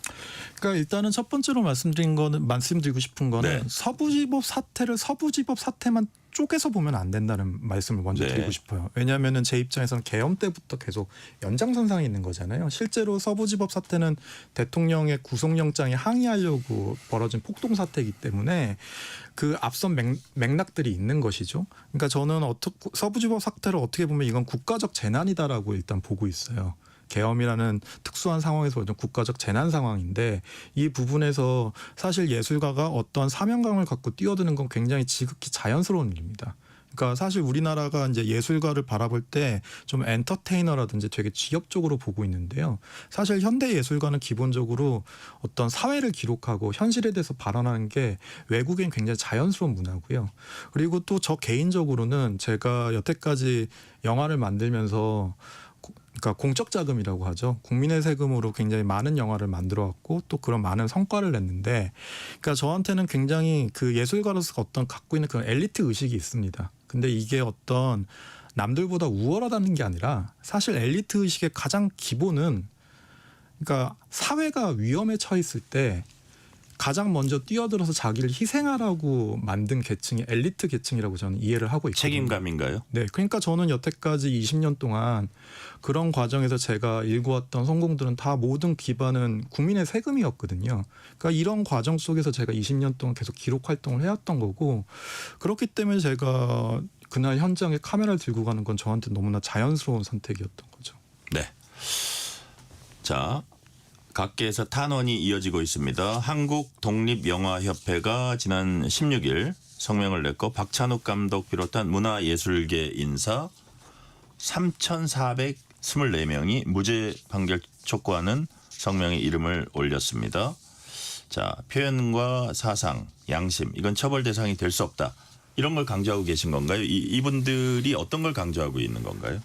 일단은 저도 깜짝 놀랐습니다. 왜냐하면은 되게 많은데요. 3,424명? 아닙니다. 더 많습니다. 이게 좀 그래요? 조사가 잘못된 건데 시민 12,000명까지 포함해서 총 220개 단체랑 한 15,000여 명이 연맹하셨습니다. 그래서 2000년대 이후로 표현의 자유 운동에 있어서 가장 역대로 가장 큰 사건입니다. 그러니까 제가 이제 이 부분을 보면서 제가 항상 그 관찰자로서 계속 살아왔던 사람이잖아요. 근데 제가 본의 아니게 당사자가 됐고, 그래서 사실 이 사건에선 거리감이 잘 안 생겼는데 네. 이 탄원서 연맹을 보고 제가 많이 느꼈습니다. 그러니까 사실은 어떻게 보면은 계엄이라는 사태가 절차적 민주주의가 훼손당하고 무너지는 사태였잖아요. 그러니까 사실 그 부분에서 국민분들이 굉장히 많은 위기의식과 어떤 각성을 하셨다고 보는데, 결국에는 절차적 민주주의를 가장 빠르게 회복하는 것 자체가 결국 표현의 자유 문제고, 그것이 결국 다양성으로 이어지기 때문에. 근데 이제 가장 결정적으로는 그게 가장 컸던 것 같습니다. 뭐냐면은 이게 남 일이 아니라 네. 나도 이렇게 될 수 있다라는 위기감이 되게 컸던 것 같아요. 그러니까 표현의 자유라는 건 굉장히 광의적 개념인데, 누군가가 촬영을 하고 내가 어떤 SNS에 글을 올린다거나 무언가를 촬영을 한다거나 이런 행위를 국가가 그 행위의 목적성을 다 배제하고 행위 자체로 이렇게 구속까지 시키려고 끝까지 처벌을 하려고 한다면, 그러면 이건 민주주의의 위기를 촉발하는 것이기 때문에 이 부분에서 굉장히 많은 문화예술인들과 시민들이 분노를 했다고 생각합니다. 네. 근데 또 이런 얘기도 있어요. 이번 이제 사태로 재판받고 있는 피고인들 중 일부는 우리 정 감독님이 오히려 특혜를 받고 있다, 이런 얘기를 하는 분들도 있다고 합니다. 뭐 불구속 상태에서 재판을 받고 뭐 이런저런 자기들보다 훨씬 더 약하게 이렇게 처벌받고 있다, 뭐 이렇게 주장하는 분들이 있는 것 같은데, 이런 부분은 어떻게 보세요? 그러니까 뭐 객관적으로 말하면 다 같이 재판 받고 있잖아요. 그러니까 저는 무슨 특혜를 받고 있는지 잘 모르겠는데. 네. 아니 실제로 그런 주장을 하는 사람들이 좀 있습니까? 실제로 이제 많이 저 괴롭혔죠. 그래가지고 그분들 다 고소했습니다 지금. 네, 그래서 이제 많이 이제 좀 괴롭혔다는 게 온라인상으로나 뭐 이렇게. 네네, 뭐 빨갱이다, 뿌락지다 해가지고 이제 그렇게 많이 이제 현장에서도 많이 괴롭히고. 왜 우리만큼 강하게 처벌 안 받냐, 뭐 이런 거예요? 네, 근데 사실 저는 이 프레임이 조금 위험하다고 생각하는 게 뭐냐면은 제가 사실은 이 1년 구형을 받기 전까지 JTBC랑 저를 형평성이 안 맞다라고 단 한 번도 주장한 적이 없어요. 네. 왜냐하면 저희가 보기에는 언론의 자유와 표현의 자유는 같이 가야 되는 거고, 이거를 사실 갈라치기 하려고 했던 게 검찰의 전략이었기 때문에 저는 이 부분에서 예술가로서 이걸 동의할 수가 없었던 거죠. 그러니까 사실은 오히려 이런 어떤 나머지 공동 피고인들이 저를 계속 걸고 넘어졌던 것 같아요. 제가 침묵하니까. 그래서 저를 걸어서 결국에는 재판부가 편향돼 있다라고 주장을 하기 위해서 저를 이렇게 굉장히 괴롭혔던 거고, 그러니까 사실 이 부분이 저한테 되게 어려운 문제였습니다. 지난 수개월 동안. 왜냐하면은 이게 결국에는 피고인의 권리와 예술가로서의 양심이 같이 이제 정체성이 중첩돼 있는 상태인데, 이제 앵커님도 잘 아시겠지만 4월 4일 전까지 되게 정치적으로 불안정한 상태였잖아요. 그러니까 그리고 이제 6월 3일 대선이 끝날 때까지 또 불확실성이 있었고, 네. 그러니까 사실 그 부분에서 저 때문에 이 공소 자체가 다 날아갈 수도 있는 상황이라고 전 판단했었어요. 왜냐하면 제 수사 자료 자체가 너무 엉망이었기 때문에. 왜냐하면 그리고 검찰이 이거를 63명 한 권의 책으로 묶어버렸잖아요. 그러니까 저 때문에 소위 108요괴가 다 풀려날 수도 있는 상황이었기 때문에 이 부분에서 너무너무 그냥 괴로웠던 것 같습니다. 그러니까 침묵하고 있었던 시간이 되게 괴로웠고, 그래서 이제 4월 4일 날 탄핵이 인용되고 나서 처음으로 탄원서 모집을 했고, 그리고 이제 아까도 말씀드렸듯이 6월 3일 날 대선 결과가 나온 다음에 6월에 또 공소 취소를 부탁드린 거죠. 네. 지금 보니까 타임테이블을 보니까 다음 달 1일에 1심 선고가 예정돼 있습니다. 일단 1심 선고가 되게 중요하다고 생각이 되는데, 그동안 이제 변호인들도 우리 정 감독님하고 같이 이렇게 좀 치밀하게 준비하고 하셨을 텐데, 그냥 뭐 판단은 법원이 내리는 거지만 뭐 어떻게 예상하세요? 그냥 제가 예상을 말씀드린 거는 피고인 입장에서 좀 주제 넘은 짓인 것 같고요. 네네. 그거는 그냥 사법부의 판단을 저는 존중해야 된다고 생각합니다. 그러니까 제가 지난 반년 동안 굉장히 제가 애썼던 게, 일단은 지금 윤석열 전 대통령이 결국에는 그 민주주의의 질서와 절차를 하나도 안 지키고 있잖아요.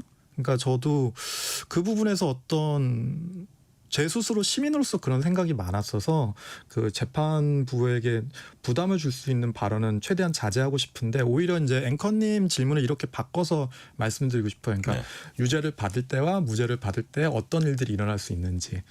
뭐 그럴 수도 있죠. 예. 그러니까 이제 예를 들어서 유죄를 받을 확률은 예를 들어서 이제 실형을 받거나 집행유예를 받는 건데 그거는 이제 검찰의 기소 논리를 다 받아들이는 경우죠. 그러니까 제가 폭도란 얘기인데 저는 그거는 말이 안 된다고 생각합니다. 그리고 두 번째로는 이제 일반 건조물 침입으로 좀 그러니까 폭도는 아닌데 어쨌든 침입은 했잖아. 그러니까 이제 벌금형이나 그거에 관련된 이제 형량을 이제 만약에 판단 내리신다면 저는 경계선은 넘어왔다. 네네. 어쨌든. 예. 네. 근데 저는 이거는 굉장히 더 큰 위험을 발생시킬 거라고 생각합니다. 왜냐하면은 사실은 그렇게 되면 JTBC랑 행동이랑 형평성이 안 맞거든요.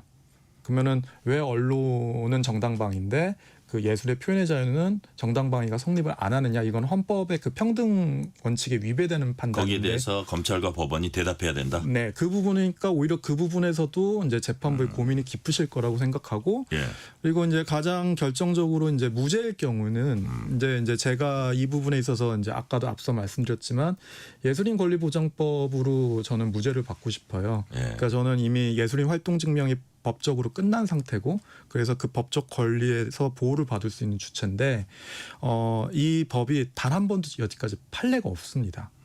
근데 이 되게 재밌는 이 법이 되게 입법자들이 만든 이게 블랙리스트 때문에 생긴 법이잖아요. 그래서 청와대나 국정원이 직접 개입한 사건이어서 입법자들이 예술가의 권리에 있어서 이 법을 적용할 때 다른 모든 법률보다 우선해서 적용한다라는 6조 조항이 있어요. 근데 이게 되게 흥미로운 게 아직 시행된 지가 2년밖에 안 돼서 이걸 형법에도 적용할 수 있는지 판례가 없습니다. 그러니까 저는 사실은 저의 정당방위를 인정받을 수 있는 방법은 되게 여러 가지가 있다고 생각해요. 뭐 헌법의 평등 위배 원칙이라든지 되게 있지만 저는 사실 제가 이렇게 어렵게 싸우고 어려운 방식으로 여기까지 끌고 온 건 이번 기회를 통해서 예술가의 권리를 인정받았으면 좋겠다. 그리고 이제 서부지부 사태가 폭동에 맞고 이 폭동을 법치주의의 어떤 근간을 흔든 것이기 때문에 분명히 사법부에서 단죄를 내리셔야죠. 근데 저는 이 단죄에 끝나는 게 아니라 오히려 예술가의 권리를 증진시키면서 미래 세대를 위한 어떤 역사적 판결로서 기억될 수 있는 되게 중요한 기회다. 좀 그런 부분에서 재판부에게 이제 어떻게 보면 저의 입장을 소명한 거라고 보시면 됩니다. 네. 제가 이제 기자로서 이걸 보니까 정 감독님 말씀하시는 건 이제 제가 충분히 이해를 했어요. 근데 이제 사법당국이나 이런 데서 볼 때는 거기 예를 들어서 유튜버라는 분들이 있습니다. 그런데 그때 유튜버들이 다 그때 유튜브라고 우리가 부르는 사람 이퀄 폭도냐? 그건 또 아닐 수 있어요. 유튜버 중에 뭐 나름대로 이제 균형성을 가지려고 하는 분들도 있고 그걸 이렇게 세분해서 나누다 보면 와 이거를 어느 선에서 이렇게 여러 가지 스펙트럼으로 나눌 수가 있는데 그런 부분이 어떻게 정리가 되냐가 어떻게 보면 또 관건일 것 같아요. 그 예를 들어서 유튜버 중에서도 안에 들어가서 방송을 하긴 했는데 폭력을 행사하지는 않고 그런 분들 중에 또 처벌받은 사람이 있을 것 같아요. 그러니까 그런 분들과의 어떤 그 뭐라 그럴까 관계가 어떻게 되나. 이 부분은 저는 딱 두 가지로 정리할 수 있습니다. 첫 번째는 뭐냐면은 이런 우려 자체가 그 언론의 기계적 중립 태도인데요. 저는 이거는 사실은 계엄 정국 이후에 연장선상에서 지금 좀 경직돼 있는 부분이 있어서 자꾸 이런 식의 비교를 하는 거라고 생각하고 오히려 그게 극우 세력들이 원하는 바입니다. 그러니까 그래서 오히려 언론들이 빨리 이 프레임을 벗어나야 된다고 생각하고 그래서 제가 이 부분에서 빌미를 주지 않기 위해서 제가 JTBC랑 형평성 문제를 단 한 번도 주장하지 않았던 거예요. 왜냐하면은 그 부분이 오히려 그 세력들한테 우리도 표현의 자유 주장할 수 있다라고 빌미가 될 수 있기 때문이죠. 근데 사실은 이 사건은 되게 그 부분에 있어서도 표현의 자유에 있어도 되게 단순한 게요. 지금 잡혀 있는 사람들이 다 윤석열 지지자였잖아요. 그리고 그분들이 다들 국민정언권을 외쳤습니다. 근데 사실 국민정언권 자체가 지금 민주주의나 헌법을 부정하는 발언인데 이분들이 결국에는 사법 당국에 의해서 이제 처벌을 받게 되니까 갑자기 민주주의 헌법 권리 표현의 자유를 얘기하고 있다는 말이죠.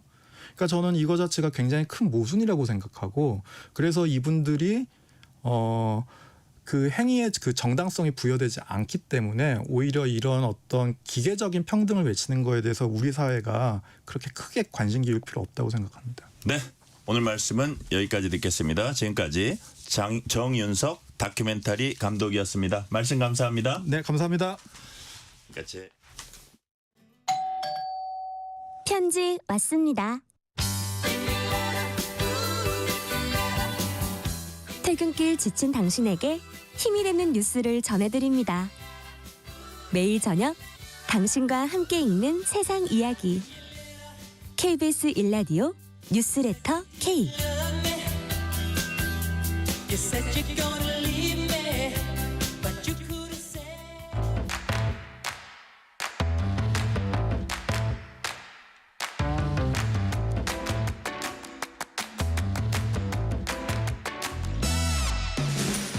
오늘 가장 뜨거운 뉴스, 화제 소식 쏙쏙 골라서 전해드립니다. 뉴스레터 브리핑. 오늘은 국민일보 김윤아 기자 나오셨습니다. 김윤아 기자님 어서 오세요. 네, 안녕하세요.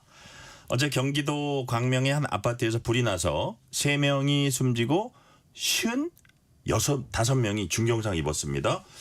자, 불이 난 곳은 아파트 지상 주차장이었는데 인명피해가 왜 이렇게 컸어요? 네, 아직 소방 당국이 정확한 화재 원인을 조사 중이긴 하지만요. 당시에 주차장 천장에서 불이 났다 이런 신고가 접수가 된 상태였습니다. 그래서 어제 불은 1시간 20분 만에 모두 꺼졌는데 삽시간에 화염이 옥상까지 번지면서 대형 인명피해로 이어졌습니다. 이렇게 인명피해가 컸던 이유는 1층이 비어있는 필로티 구조의 건물이었던 걸로 보이는데요. 그러니까 사방이 열려 있다 보니까 불이 나면 이곳으로 공기가 들어와서 불을 계속 키우게 되는 구조입니다. 네. 아궁이 생각하시면 되는데요. 불이 계속 활활 타오르고 그 연기가 건물 외벽을 타고 올라가는 상황이 되는 겁니다. 그렇다 보니까 아파트 주민들이 연기를 흡입해서 부상을 입는 상황이 벌어졌습니다. 실제로 과거에 피해가 컸던 화재 사고들 보면 그 필로티 구조인 경우들이 많았는데요. 2015년에도 경기도 의정부의 한 아파트에서 불이 났는데 그때도 필로티 구조여서 순식간에 그 불이 건물 전체로 번졌습니다. 이때 사고로 5명이 사망하고 125명 부상을 입기도 했고요. 네네. 2017년에는 충북 제천의 스포츠센터 건물 필로티 주차장에서 또 불이 나서 29명이 숨지는 사고도 있었습니다. 연소에 필요한 산소가 무한정 공급이 되기 때문에 여기에 바람까지 더해지면 화재가 커지는 것도 있긴 있는데요. 여기에 더해서 필로티에 불이 나면 1층으로 일단 대피를 하지 못하다 보니까 피해가 더 커졌습니다. 네. 소방당국 설명으로는 중상자 대부분이 1층하고 2층 사이에서 발견이 됐는데 아마도 1층으로 대피를 시도하다가 유독가스를 마시고 쓰러진 것으로 추정이 됩니다. 네. 자, 사고 원인은 밝혀졌습니까? 네, 아직 정확한 원인은 나오지 않았지만 이 소방당국이 필로티 주차장 천장에서 전선의 단라큰이라는 걸 발견을 했습니다. 이 단라큰이라는 게 전기가 흐르는 상태에서 합선이 발생하면서 생기는 흔적을 말하는데요. 이게 발생했다는 건 누전으로 인해서 화재가 났을 가능성이 크다. 이걸 의미합니다. 그래서 최초 신고가 천장에서 시작됐다 이렇게 접수가 되기도 했고 또 소방당국이 주차장 CCTV를 확인했더니 천장에서 처음 불이 시작되는 장면이 찍혀 있었습니다. 실제로 필로티 천장에는 여러 전선 케이블들이 있었고요. 거기에 단열재가 덧대진 형태였는데 아마도 누전으로 불이 났고 또 이 불이 단열재에 옮겨 붙고 또 필로티 구조로 공기가 계속 유입되면서 연기가 건물을 채우게 된 걸로 보입니다. 그런데 이 단열재 역시 아이소핑크라는 소재로 추정이 되거든요. 네. 이게 가연성 소재입니다. 단열 성능이 높고 무게가 가볍다 이런 장점이 있긴 한데 불이 붙으면 굉장히 빠르게 타면서 대량의 유독가스를 내뿜게 됩니다. 그래서 지금은 법이 바뀌면서 마감재를 불연재, 그러니까 불에 쉽게 타지 않는 소재로 사용을 해야 하는데 이 건물은 법이 바뀌기 전인 2014년에 준공이 된 건물이거든요. 네. 그래서 이 법을 적용받지 않은 걸로 보입니다. 그리고 또 스프링클러도 없었는데요. 하지만 안타깝게도 이 스프링클러 없던 게 불법은 아니었습니다. 그러니까 왜냐하면 소방시설법상 스프링클러 설치 의무가 1990년에는 16층 이상 그리고 2005년에는 11층, 2018년에는 6층 이상 이렇게 확대가 됐는데 지금 법을 적용을 하면 이 아파트가 10층짜리 아파트니까 설치가 되어 있어야 하지만 2014년에 준공이 됐거든요. 그래서 당시에는 의무 대상이 아니었습니다. 그래서 경찰은 오늘 오전부터 국립과학수사연구원 그리고 소방당국하고 함께 합동 감식 벌이고 있고요. 정확한 발화 지점과 원인을 파악하고 있습니다. 네. 자, 3명이 숨지고 65명 다친 이번 그 화재 사고 좀 원인 확실히 규명돼 가지고 이런 게 재발되지 않았으면 좋겠고요. 네. 자, 서울에 합숙소를 차려놓고 집단 폭력과 성매매 알선해온 조직 폭력배 일당이 경찰에 붙잡혔습니다. 이른바 진성파 란 이름으로 활동해왔죠. 네, 1980년대 같은 중고등학교 출신들이 모여서 처음에 진성파를 조직을 했습니다. 그래서 출발은 학교폭력 서클이었는데요. 최근에는 1980년대생들이 주로 활동을 해왔습니다. 특이한 점은 투기 종목 선수 출신들 여기에 끌어들였다라는 점인데요. 행동대장 A씨가 2018년 10월부터 지난해 12월까지 복싱 그리고 유도 선수 이런 출신들을 영입을 했고요. 또 네. 다른 폭력 조직원까지 영입을 했습니다. 또 지역 고등학교에서 소위 그 싸움장이라고 불리는 네. 싸움을 잘한다는 사람들 찾아가서 20명 정도를 조직에 가입시켰습니다. 그래서 이렇게 조직이 된 진성파는 서남권 일대에다가 합숙소를 운영하면서 활동을 해왔는데요. 네. 2023년 8월에는 조직원들이 집단폭력 현장에 동원이 됐고 또 프로젝트 조직이라는 거를 조직해서 도박 사이트, 성매매 알선, 불법 유심 유통 이런 온갖 나쁜 짓들 다 저질렀습니다. 그래서 경찰은 2023년 10월에 다른 특수강도 사건을 수사를 하다가 그 사건 피의자를 도와주는 비호 세력을 추적하던 중이었거든요. 그러다가 이 진성파 합숙소를 발견을 했습니다. 그래서 조직의 실체를 알게 됐고 이번에 경찰이 진성파 조직원 39명 검거했고 또 연관이 있던 다른 조직원 6명까지 총 45명을 검거를 했습니다. 네.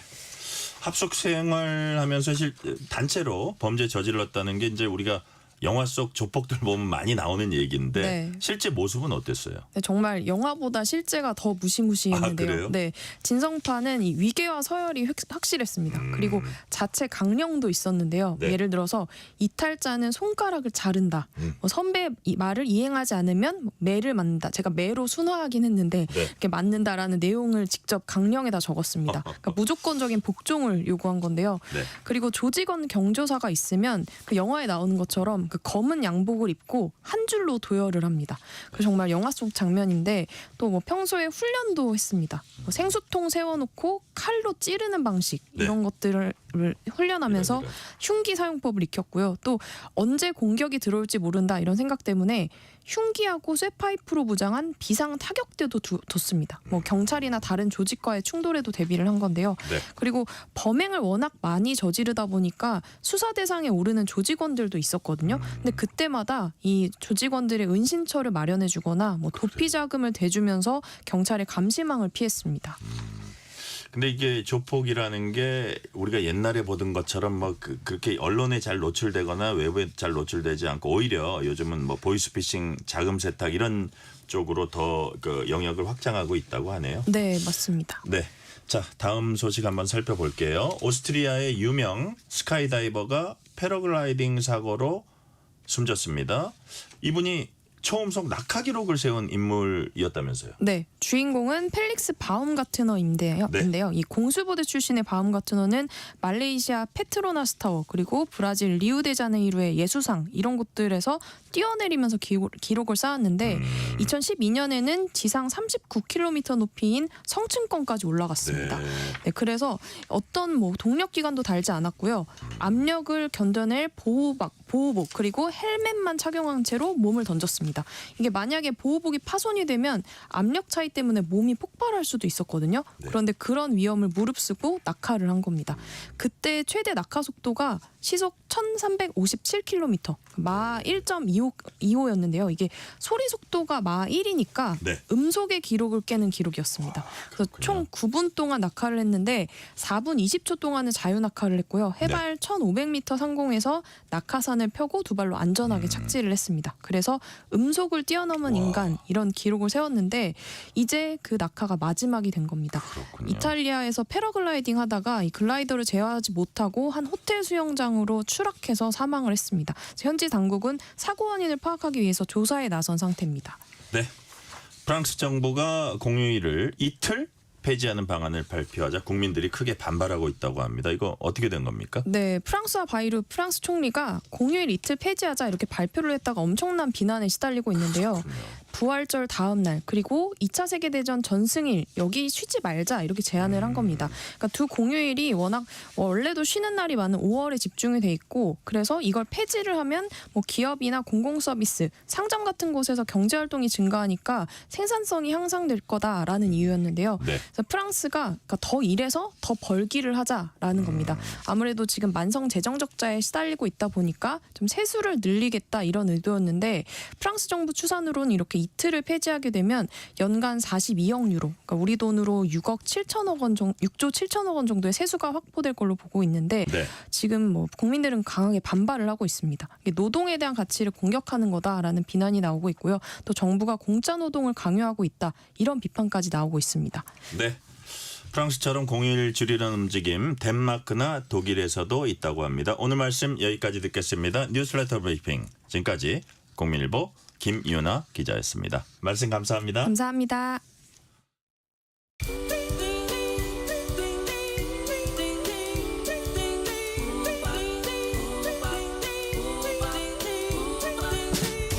오늘 하루 뉴스를 정리해주는 다정한 편지 한 통. KBS 1라디오 뉴스레터 K.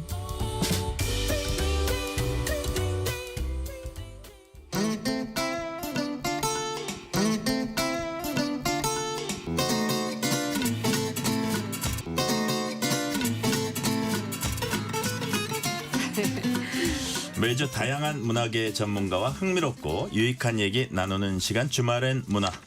지금 덥고 비 내리고 입맛도 떨어지기 쉬운 지금 활력을 되찾아줄 보양식 얘기하겠습니다. 마침 모레 일요일이 삼복더위 첫날 초복입니다. 초복맞이 맛있고 건강한 요리 이야기. 오늘은 이종임 요리 연구가와 함께 나눠보겠습니다. 이종임 선생님 어서 오세요. 네, 안녕하세요. 네. 언제 봐도 참 미소가 좋습니다. 감사합니다. 사실 우리 이종임 선생님은 요리 연구가 이렇게 짧게 설명하기에는 너무 부족하고 정말 매우 드물게 어머님으로부터 정말 대를 이어서 이 요리 전문가로서 저희가 보기엔 정말 레전드입니다. 지금도 막 끊임없이 건강한 식단 개발하고 계시고요. 또 후학들 양성하고 계십니다. 제가 이렇게 쭉 선생님 기록을 검색하다 보니까 첫 방송한 지도 45년이 됐더군요. 네. 81년도 4월입니다. 네. 그런 것도 제가 좀 공부하고 네, 나왔습니다. 아유. 어떤 책을 쓰셨나도 공부해서 마지막 질문으로는 그거 드릴게요. 네. 자, 뭐 요즘 막 덥다가 비 막 내리고 막 이렇게 종잡을 수 없는데 여름은 어떻게 보내고 계세요? 저는 건강하게 열심히 잘 지내고 있는데요. 네. 비가 너무 많이 오고 피해도 그러니까요. 많아서 좀 걱정이 되긴 합니다. 그러니까요. 네. 요즘도 저기 강의도 하고 이렇게 네, 가르치고 가끔 계시죠? 하고, 네, 그리고 또 너튜브도 하고 있고, 그러니까요. 네. 그러시군요. 열심히 살고 있어요. 예. 선생님 이번 주 일요일이 초복입니다. 초복엔 우리가 뭐 일반적으로 삼계탕 많이 먹잖아요. 그렇죠. 예. 네. 언제부터 이렇게 삼계탕이 여름의 대표 음식 됐습니까? 그러니까 이 삼계탕 하면 조선 시대에 문헌에도 보면 그 백숙을 먹었다라는 기록이 있어요. 그러니까 저는 닭을- 드라마에서 봤어요. 이렇게 네네. 닭다리 뜯는 거 네네. 주막에서. 예, 그래서 포크 와서 그 먹었다는 기록이 있는데, 근데 이제 그 닭에다가 또 수삼을 넣어서 요즘에는 이제 삼계탕으로 이제 보편화됐죠. 그렇죠. 근데 이제 초복은 사실은 건강한 여름을 준비하는 날이기도 해요. 그렇죠. 그래서 이제 그 삼계탕을 주로 드시는 이유가 닭과 이 삼은 속이 이렇게 차가워지는 거를 좀 막아주고 따뜻한 성질을 가지고 있거든요. 네네. 그래서 이제 여름에는 또 찬 음식, 찬 또 음료들도 많이 드시면 그렇죠. 속에 이제 냉하기 쉬운데 따뜻한 성질을 가지고 있어서 또 부족한 양기도 보충해주고 그래서 이열치열의 보양식으로 대표적인 복다림 음식 중에 하나죠. 네. 그렇군요. 그리고 옛날에는 이제 그 왕이 복날이 되면 신하들한테 고기를 하사를 했고 네. 또 서민들도 이 복날에는 고기를 먹을 수 있었다고 그 합니다. 옛날에도요? 네네. 그게 아주 대표적인 그 고기가 닭이었네요. 네. 삼계탕이기도 했고요. 자, 그렇다면 선생님 삼계탕 맛있고 또 건강하게 먹으려면 어떻게 해야 되는지 그 삼계탕 만들 때 우리가 팁 같은 게 있을 것 같아요. 그러니까 삼계탕은 이제 닭에다가 뭐 수삼 뭐 밤, 대추, 마늘, 생강 뭐 여러 가지 넣잖아요. 네네. 결국은 이제 닭고기 자체가 이제 단백질이 이제 그 많으니까 이제 단백질 섭취해서 좀 이렇게 보양의 기운을 좀 돋궈주는 이제 그런 음식이잖아요. 그래서 닭은 여름철에 이제 상하기 쉬우니까 우리가 구입할 때도 네. 반드시 닭을 사시면 소금물에다가 씻어서 하시는 게 중요하고요.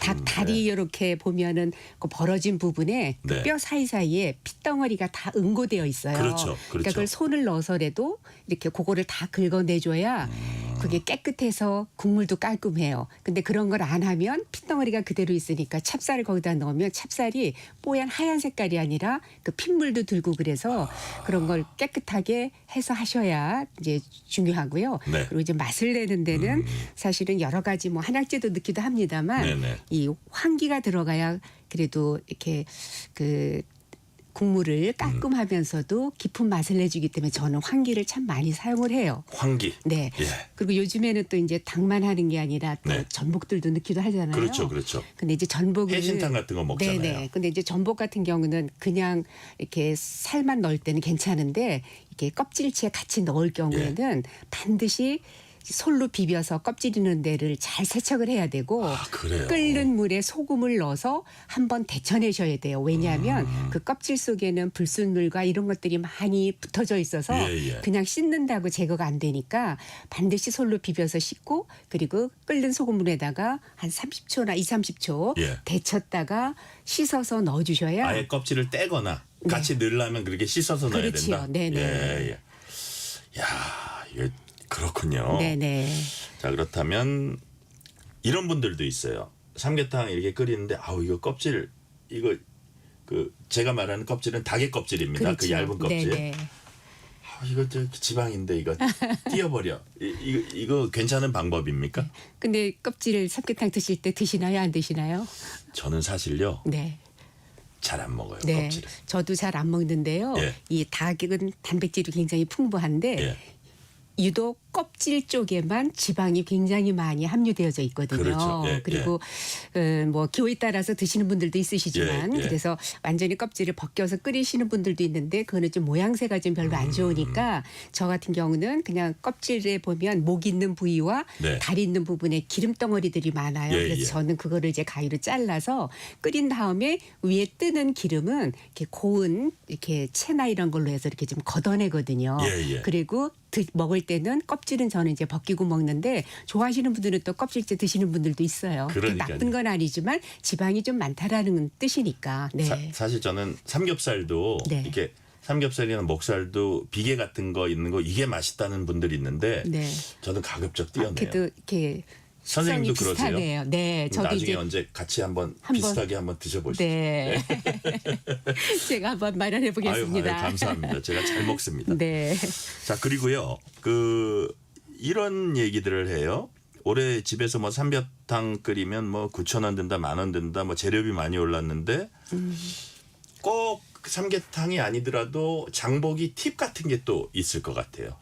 식자재 구입하는 이런 팁 같은 거요. 이제 여름철에는 네. 이렇게 모든 육류나 또는 생선 이런 것들이 네. 잘 상하기가 쉬워요. 유통 네. 과정 네, 중에도. 그래서 그런 거를 사시면 반드시 요리할 때는 소금물 같은 데다가 세척하시는 게 가장 중요한 네, 네, 이제 네. 음식을 맛있게 건강하게 드시는 팁이기도 하고요. 예. 이제 삼계탕 같은 경우는 사실 닭이 예전에는 그렇게 안 비쌌는데 예. 요즘은 이제 물가가 비싸다 보니까 좀 많이 닭이 올랐고 그리고 사서 이제 드시는 거는 사실 굉장히 많이 좀 값이 올랐잖아요. 네. 그래서 이제 집에서 이제 끓여 드실 때는 사실 삼계탕이 들어가는 재료가 참 많아요. 그러니까 한약재도 황기 외에도 뭐 당귀나 여러 가지가 뭐 몇 가지인데 그거를 다 각각 준비를 하려면 예. 그게 또 엄청 또 비용이 많이 들어가니까 한약재를 좋아하시는 분은 이렇게 팩에 그 양념이 들어져 있는 게 있으니까 예. 그런 거를 사시면 훨씬 더 이제 저렴하게 사실 수 있고 예, 예. 한약재를 안 좋아하시는 분은 꼭 넣으셔야 되는 거는 뭐예요? 저는 황기는 꼭 황기는 넣으셔야 꼭 넣어야 된다. 굉장히 맛있으니까 네. 그리고 뭐 마늘, 생강 이런 거 좀 넣어서 끓이시면 됩니다. 네. 그러니까요. 우리 여름 보양식 하면 주로 이제 삼계탕 말고는 또 뭐 있지 하면 잘 안 떠오르는데 네네. 혹시 보양식 하나 정도 더 이렇게 추천해 주실 만한 거 뭐 있을까요? 그러니까 이제 복날에 가장 대표적으로는 삼계탕을 이길 수는 이길 수는 없는 게 없죠. 없을 것 같아요. 예, 근데 예. 이제 삼계탕을 또 혹시 안 드시거나 이러시는 분들은 네. 소고기로 육개장을 끓여서 또 얼큰하게 드셔도 되고요. 결국은 보양한다는 거는 단백질 섭취를 좀 많이 하는 거니까 영양 그렇죠. 섭취가 결국은 몸을 또 이제 건강하게 기를 살려주는 거기 때문에 네. 그래서 육개장을 하셔도 되고요.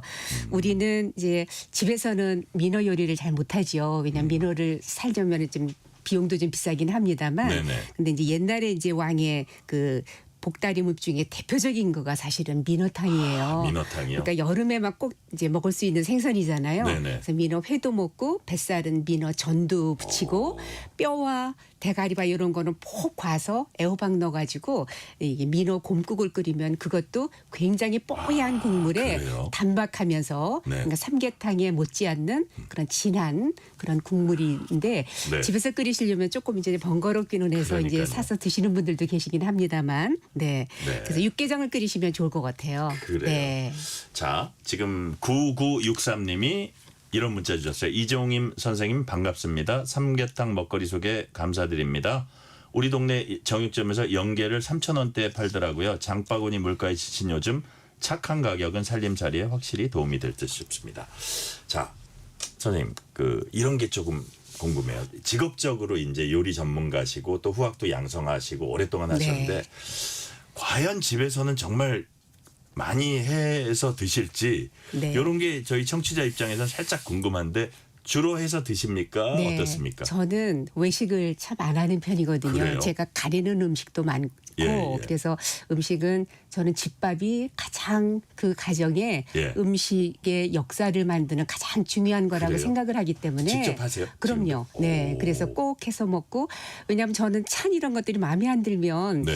그게 이렇게 음식 먹는데 큰 게 지장을 주더라고요. 그래서 차라리 저는 그럴 바에야 내가 네, 만들어서 왜냐하면 내가 원하는 네, 거 먹는다. 저는 요리는 그래도 잘 하잖아요. 그러니까 뚝딱 할 수 아이, 있기 그건 때문에. 저희가 너무 인정하는 바고. 네, 예. 그래서 저는 이제 집밥을 선호하니까 네. 이제 주로 이제 집밥을 해서 먹지요. 그런데 이 이제 족발 같은 거를 남편이 가끔 이렇게 먹고 싶어 해요. 예. 그럼 그럴 같이 드시면 경우에는 어떻습니까? 예, 그런데 족발은 사실 하기가 예. 너무 집에서는 번거롭고 그렇죠, 어렵기 그렇죠. 때문에 이런 거는 이제 저희가 가끔 주문해서 먹을 때도 있어요. 배달하고. 네네. 근데 그렇지 않은 경우는 외식도 별로 안 하세요? 그러니까 외식은 이렇게 남편이랑 둘이 먹기 위해서 외식하는 경우는 복을 먹을 때만 가고요. 거의 잘 안 가는데 이제 가족 모임 같은 경우는 가끔 그래요? 또 외식도 할 때도 있지요. 어떻게 꼭 집밥을 가장 중요시 생각을 하지만 집밥만 먹고 살 수는 없으니까. 네. 그래서 노력은 합니다.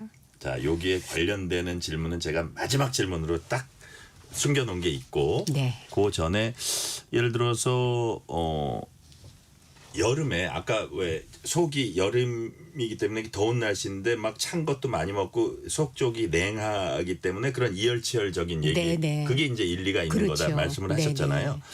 그러면 예를 들어서 그 이열치열 더울 때 뜨거운 거 먹는다 이거는 기본적으로 효과가 있는 거네요. 그렇죠. 왜냐하면 찬 거를 먹으면 이렇게 또 탈나고 이럴 확률이 훨씬 높잖아요. 근데 네네. 따끈하고 끓여서 먹는 거는 예. 안전하고 그러기 때문에 특히 여름에는 식중독 문제도 있고 네. 찬 거를 먹어서 또 탈나는 경우도 많기 때문에 뜨거운 거를 먹는 게 사실은 가장 안전한 거죠. 근데 그렇죠. 워낙에 날씨가 덥다 보니까 네. 찬 음식, 차가운 음식을 이제 드시기는 합니다만 그래서 저는 커피도 한여름에도 냉커피를 안 먹어요. 그러니까 그러세요? 뜨거운 거를 선호를 해요. 그래서 그러시군요. 특히 여름에는 찬 거 잡수시는 거 속이 또 좀 이렇게 냉하거나 안 좋으신 분들은 찬 음식은 좀 이렇게 덜 잡수시는 게 좋지요. 아무래도. 그러니까요. 네.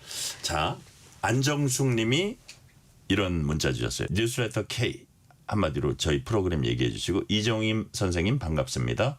혁신의 TV 요리 선구자. 45년 전과 현재 모습 똑같은 방부제 요리 연구가이십니다. 건강하세요. 네. 감사합니다. 아이고 너무 좋은 말씀 해주셨고 뭐 실제로 우리 선생님 보니까 이렇게 너무 단아하시고 그러신데 자 제가 요거 드리고 마지막 질문으로 갈게요. 예를 들어서 우리가 뭐 복날 하는데 우리 이웃 나라에도 이런 비슷한 게 있습니까? 중국에서도 네. 초복, 중복, 말복에 있어서 음식이 있고요. 네. 그리고 이제 이웃나라 일본 같은 경우는 우리처럼 초복, 중복, 말복 이렇게는 있지 않지만 네. 그래도 가장 덥고 환절기 때에 복날이라고 그래서 1년에 한두 번 정도 그 날이 있어요. 네네. 그래서 일본 같은 경우는 그래도 장어가 가장 대표적이잖아요. 우리나라도 삼계탕 말고는 또 장어 드시는 그렇죠, 분들이 그렇죠. 많은데 일본은 가장 최고 우리가 삼계탕 복날에 꼽듯이 일본은 장어 구이 또 장어 덮밥을 가장 많이 즐기지요. 그렇죠. 네. 장어 덮밥, 장어 구이. 자, 제가 딱 검색을 해봤어요. 이 방송 들어오기 전에 책을 많이 쓰셨어요. 그 중에 눈에 확 들어오는 제목. 남편을 90살, 90살입니다. 남편을 90살까지 살리는 매일 반찬. 이게 일단 1번으로 눈에 들어왔고 두 번째는 아이를 살리는 밥상. 이게 네. 이제 우리가 맛있게도 먹어야 되지만 건강하게도 그렇죠. 먹어야 된다. 이렇게 네. 제가 느꼈거든요. 네, 이건 네. 어떤 내용을 담고 있고 어떤 메시지를 전하십니까? 네. 아이를 살리는 밥상은 사실은 식육이에요. 그러니까 네. 먹거리 직작하고 교육자거든요. 네네. 그러니까 아이는 어려서부터 미각을 발달시켜줘야 되고 건강한 음식을 먹어야 이 아이가 점점 자라면서 건강한 식습관을 유지할 수가 있기 때문에 네. 우리가 아이들이 그 뭘 먹느냐가 굉장히 중요해서 식육. 네, 그래서 그런 의미로 이제 식육 책을 냈고요. 네. 그 남편을 살리는 건강 밥상은 지금 한 그래도 만든 지 꽤 오래되기는 했습니다만 예. 그래도 저는 지금도 이렇게 안 먹고 이렇게 가공된 걸 잘 안 먹고 네. 저희 집에서는 편식 왕이라고 할 정도로 제가 육가공도 안 먹고 안 먹는 음식들이 참 많습니다. 네네. 그래서 저도 이렇게 피부도 많이 좋다 그러는데 이거는 다 이렇게 사실은 제가 먹는 음식에 의해서 이렇지 않을까라는 그러니까요. 주위에서도 그렇게 말씀을 해요. 그래서 사람은 뭘 먹느냐에 따라서 네.